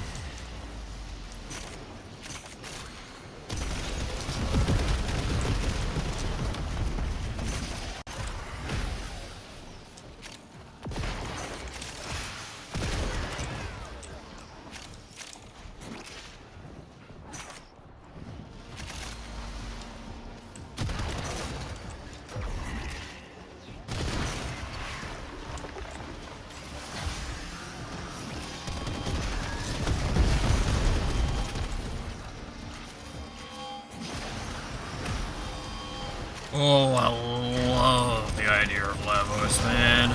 I've been needing. Oh no. You have collected enough reactants to open your relic.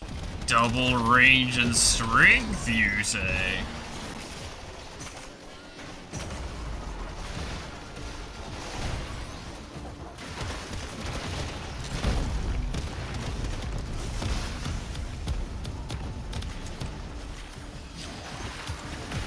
Double the range, double the crimes.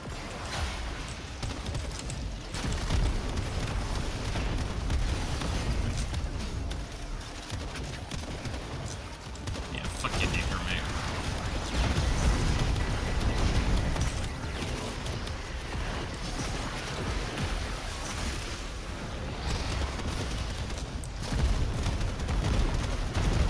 So what do we think? Bill doing well? I feel like it's performing rather tastefully.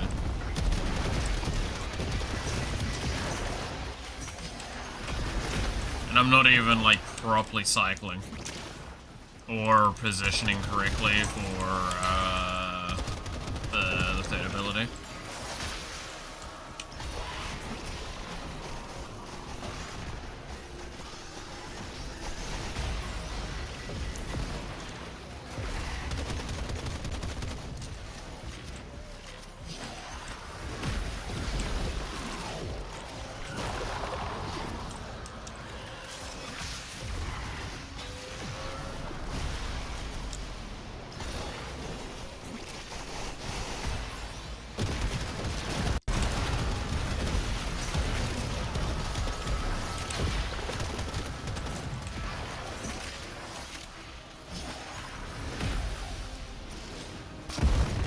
Because, need I remind, so the Cedo has inherent, what's it called again? Condition overload effect, right? Cedo, the alt of, Lavos also has condition overload.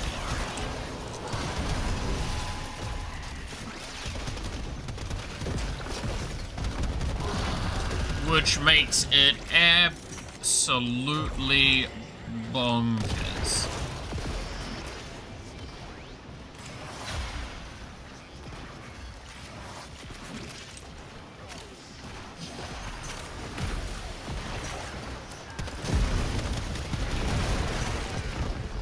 So it's either I kill them with my gun or I kill Caliban piece, I guess. It's either I kill them with my gun or I kill them with the ult. It's really good. I'll stick around for one more relic, fuck it. Because I think that will be nearly enough for max level. Okay, we're at 23 now. Nah, we need a lot more.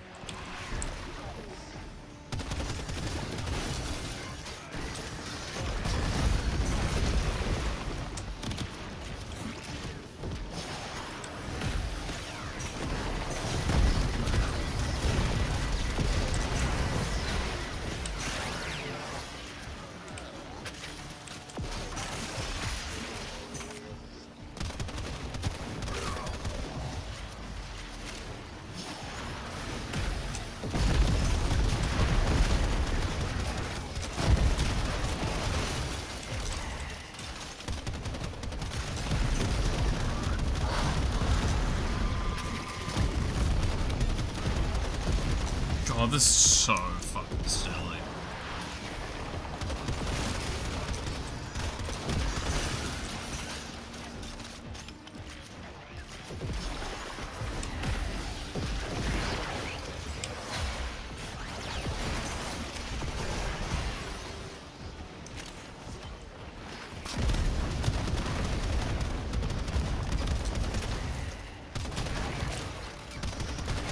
Again, this is a reminiscent moment of what we talked about much earlier today, which is that sometimes it's hard to describe this game without using the term war crimes.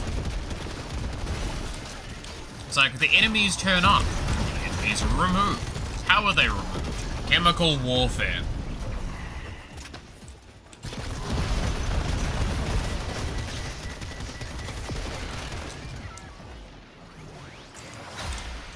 At minimum, I'm electrocuting them, gassing them, and setting them on fire.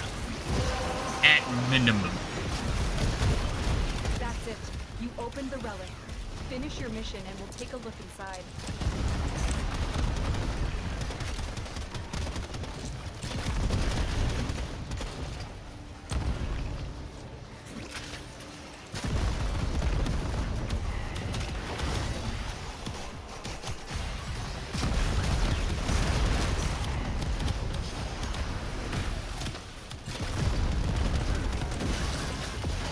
Very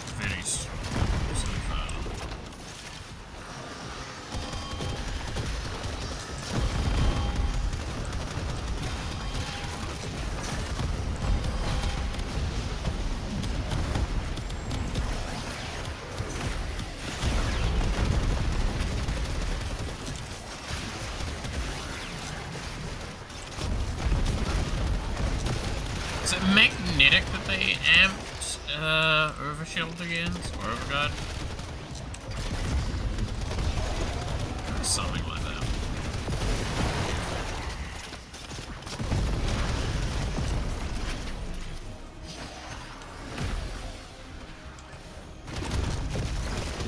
Which off the top of my head, magnetic is here and here.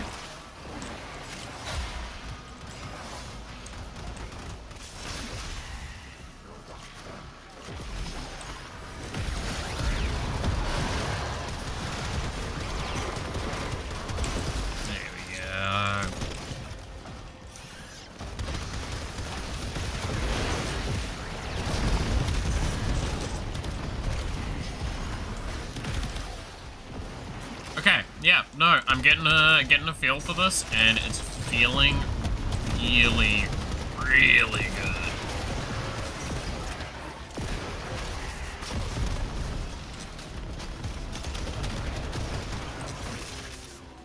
I should mention, by the way, my Cedo is, like, slightly stronger than the average Cedo, because I do have, like, a god tier ribbon on it that I just happen to both obtain and roll for quite a bit.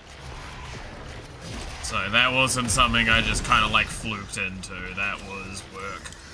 That was blood, sweat, and tears that went into that.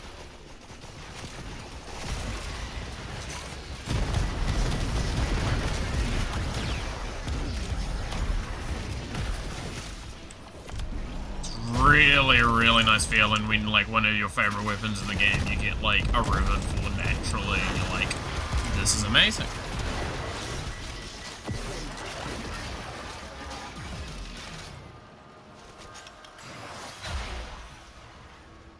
That's not what I wanted to do. Oh well.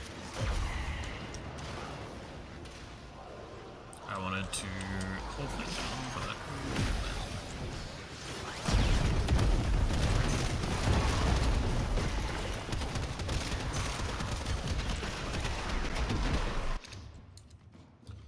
Rubico Prime Barrel.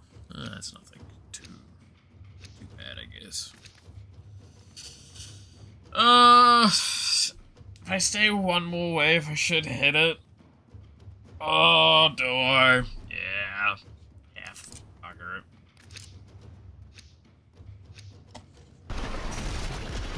One more wave, and then I can probably finish off the stream as well.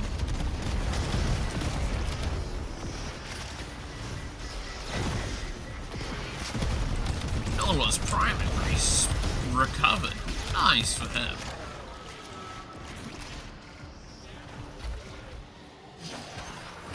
Oh, well, I'm gonna radiate him now. I was intending to do.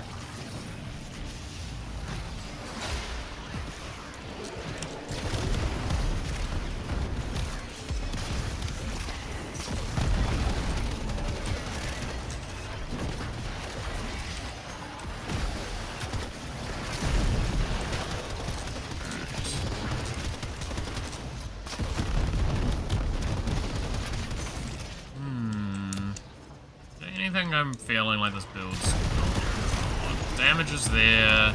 Survivability's fine. Definitely could be better, but like outside of doing a catalyzing thing with it, I don't think there's much else I can squeeze out.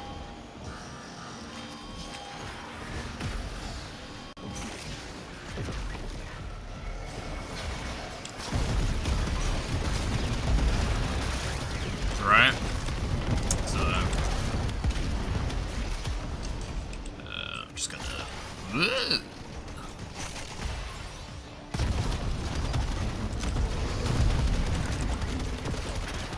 Seems like you're very tired. Yeah. I mean, to be fair, I've also been up for...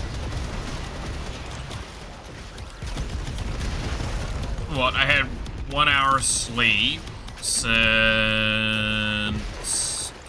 like 30 hours ago.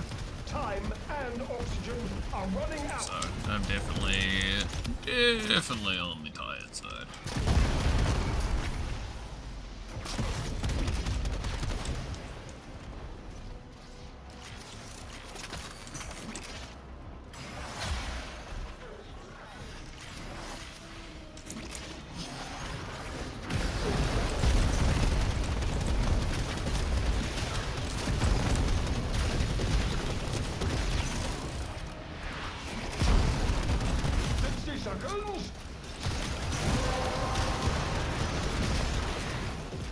Collected enough reactants to open the relic.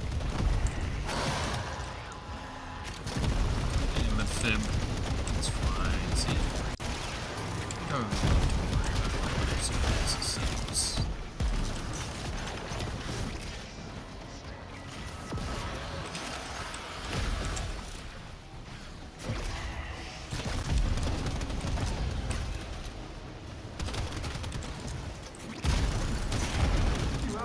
60 seconds of life support remaining.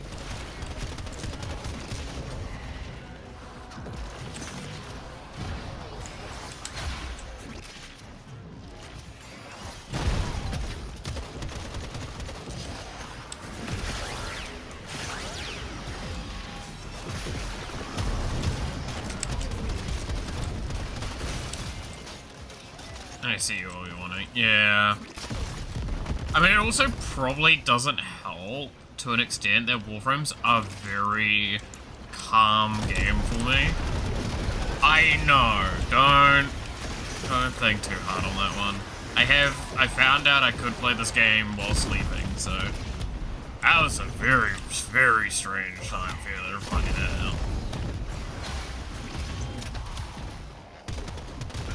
On call with friends, this is years and years ago, and I was like still completing missions with them when I was just straight up asleep, sitting in my chair. Like I was still going to objective, I was killing things, everything. Which is not normal, I would say. I love Staticor. Staticor's fun.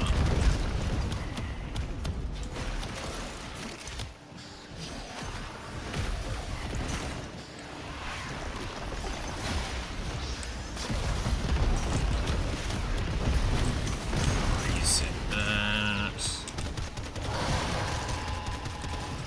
Alright. Hit him with that fiery gas. How long have I been streaming? Today? Nearly 4 hours. In general, years. I started in like 2022. Very much a part-time thing. Normally I'm a VTuber nowadays, but VTube studio running while trying to run this game would be asking for like an explosion of my PC.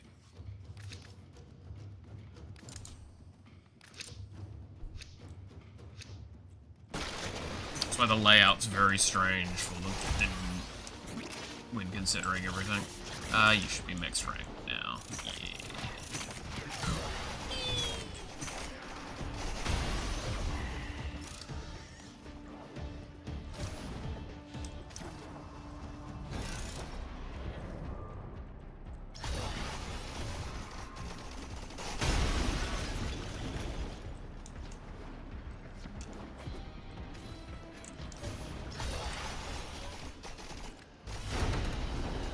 Oh, the game does not like the fact that I just glided it into that cutscene.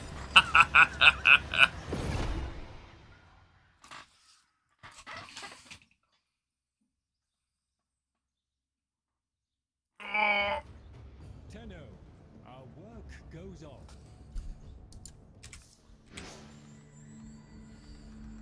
Have I gotten a no wave? I got an icon. Nice.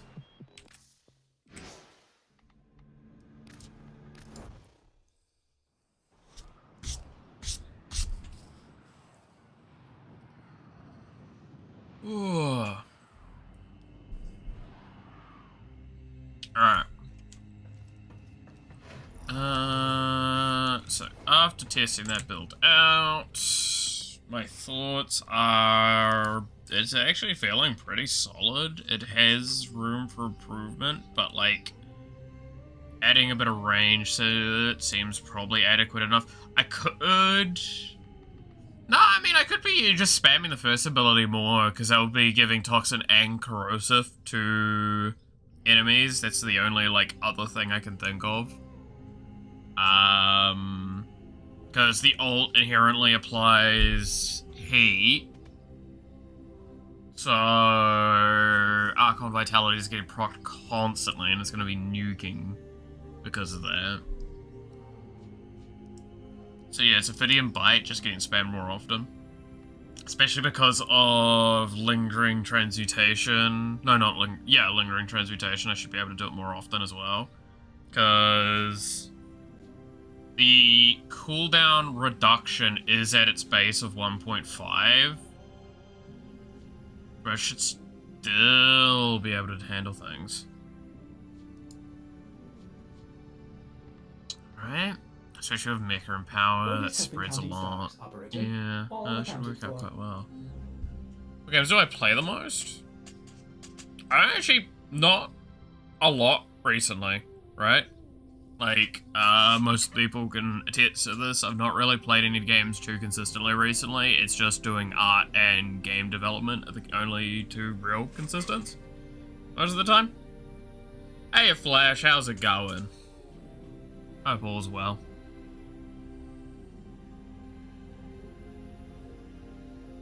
But yeah, no, it's like game dev and art are the two things that I do the most. Most consistently.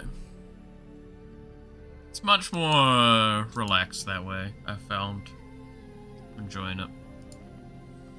Alright, so I could add another mod, another former in, but I think I'll leave it a no in for now. It's because again, there is a Lavos Prime. So I should probably get them before I commit more to the Lavos. But I do really like the new Lavo skin. That looks fucking beautiful. And it was a good excuse to come back to Lavos and make a funny build for him. Alright, I think we are going to finish up for today here. Because we are hitting the 4-hour mark, even though I did only like 2 runs. It's kind of funny.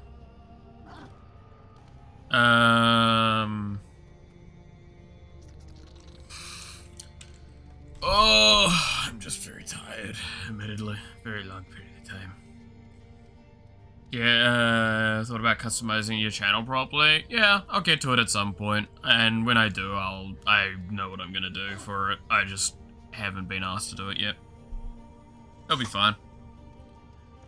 I'm content with it is as it is, currently. Go bed? I thought you wanted to talk after stream, Sheppy, because you're home now. You're only saying that because you found out that I haven't like slept at all, right? You had one run as Nidus. Okay, Nidus is another one. Do you want to see the build I have for Nidus? Because Nidus is dumb as shit for the build I have for him. I don't like, it's very funny, but god, it sucks in a lot of missions. It is so sink or swim. That is like absolutely almost unplayable most of the time.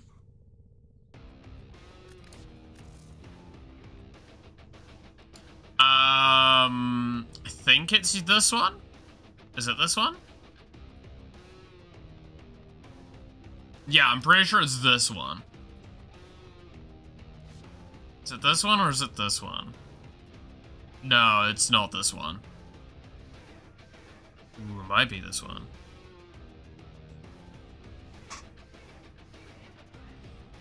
Wait.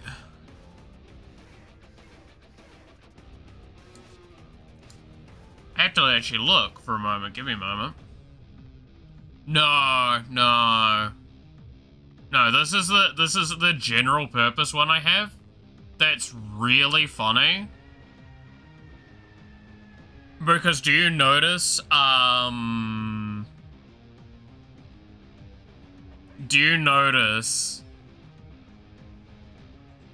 what's weird about this build? For a Nidus build. There is a very specific style of mod that should be here. Normally, people would have that kind of mod on Nidus, but I do not, because this build is for really high-level dumb energy. Not renaming your configs. I have only renamed newer ones. I haven't renamed old ones, because realistically, it's anything that got made, I think, after the you could rename configs got renamed to an extent. I did forget a few. But no, this build is very funny. This build has no additional health. Yeah, there's no vitality styled mods in here. Do you want to know why? Are you ready for the dumb energy this build has? Because of the way I play this build, because the efficiency is so low, and the lava is so effective with what I do, I can group the enemies, hit them once or twice, get enough stacks to be able to proc my passive resurrect, or get up to max preferably, but be able to proc the resurrect, and then I nuke stuff with this, so they take toxin damage, which also does corrosive damage, which means I can kill them very easily as well, and it's just this weird cyclical loop where I am just spamming my first ability like a lunatic and just die, but you are constantly resurrecting. It is really dumb, but it does high level very well, and it's so much fun.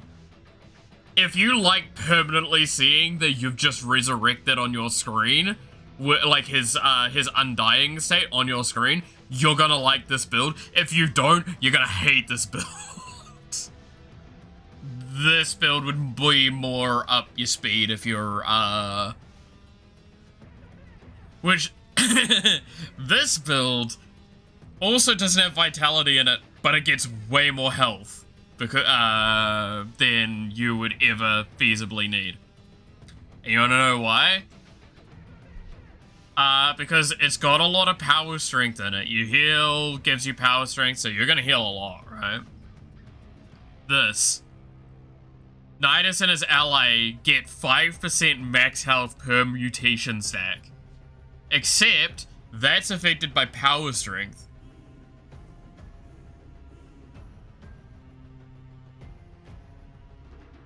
Me and my ally now have, like, 1 billion health.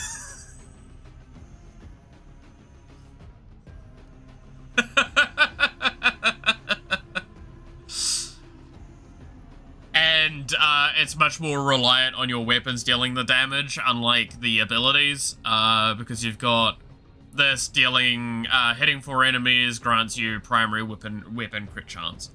So this is a very different way of playing the build. Both are really fun. This one is a caster build in late game. This one is like a can't really go into late game in my experience, even though, like, yes, I need to rank up the Archon intensity, or intensify, sorry. It still doesn't really have late game potential. It's funny though. It can do simple, quick runs, especially if you're partnered with someone. That's fun. So those are my 2 Nidus builds I have. Neither of them are normal. And that's what I absolutely love about playing. Again, as we finish off with Warframe today, I want to stress one of the charms I like that I have to this game is not playing standard. I love not playing standard styled builds. Finding off tilt, like off meta, off whatever you want to call it, off styled builds to build around and make strong as hell. Because it's really fun to me. Now, does this mean that that build eventually may become meta or something? I don't know. It's happened. I don't really care. If I enjoy a build, I enjoy a build. I mean, and Dante is a great example of, I'm pretty sure this build is probably very close to meta. Right? Like, this is probably very close to what his meta build is. I don't fucking care. He's really fun to play when I'm playing him, like, well. Because Dante, to those that haven't interacted with this character, Dante is, when you would cast your first ability, when you cast one of either your first ability or second ability, no, sorry, your second ability or third ability, you put a stack on the, your thing. When you have 2 stacks, you can activate your ultimate. Your ultimate will give you 1 of 4 abilities based on which stacks you have. If you have, 2 light verses, which his first ability is the light verse, his second ability is the dark verse. So that's sped it up, right?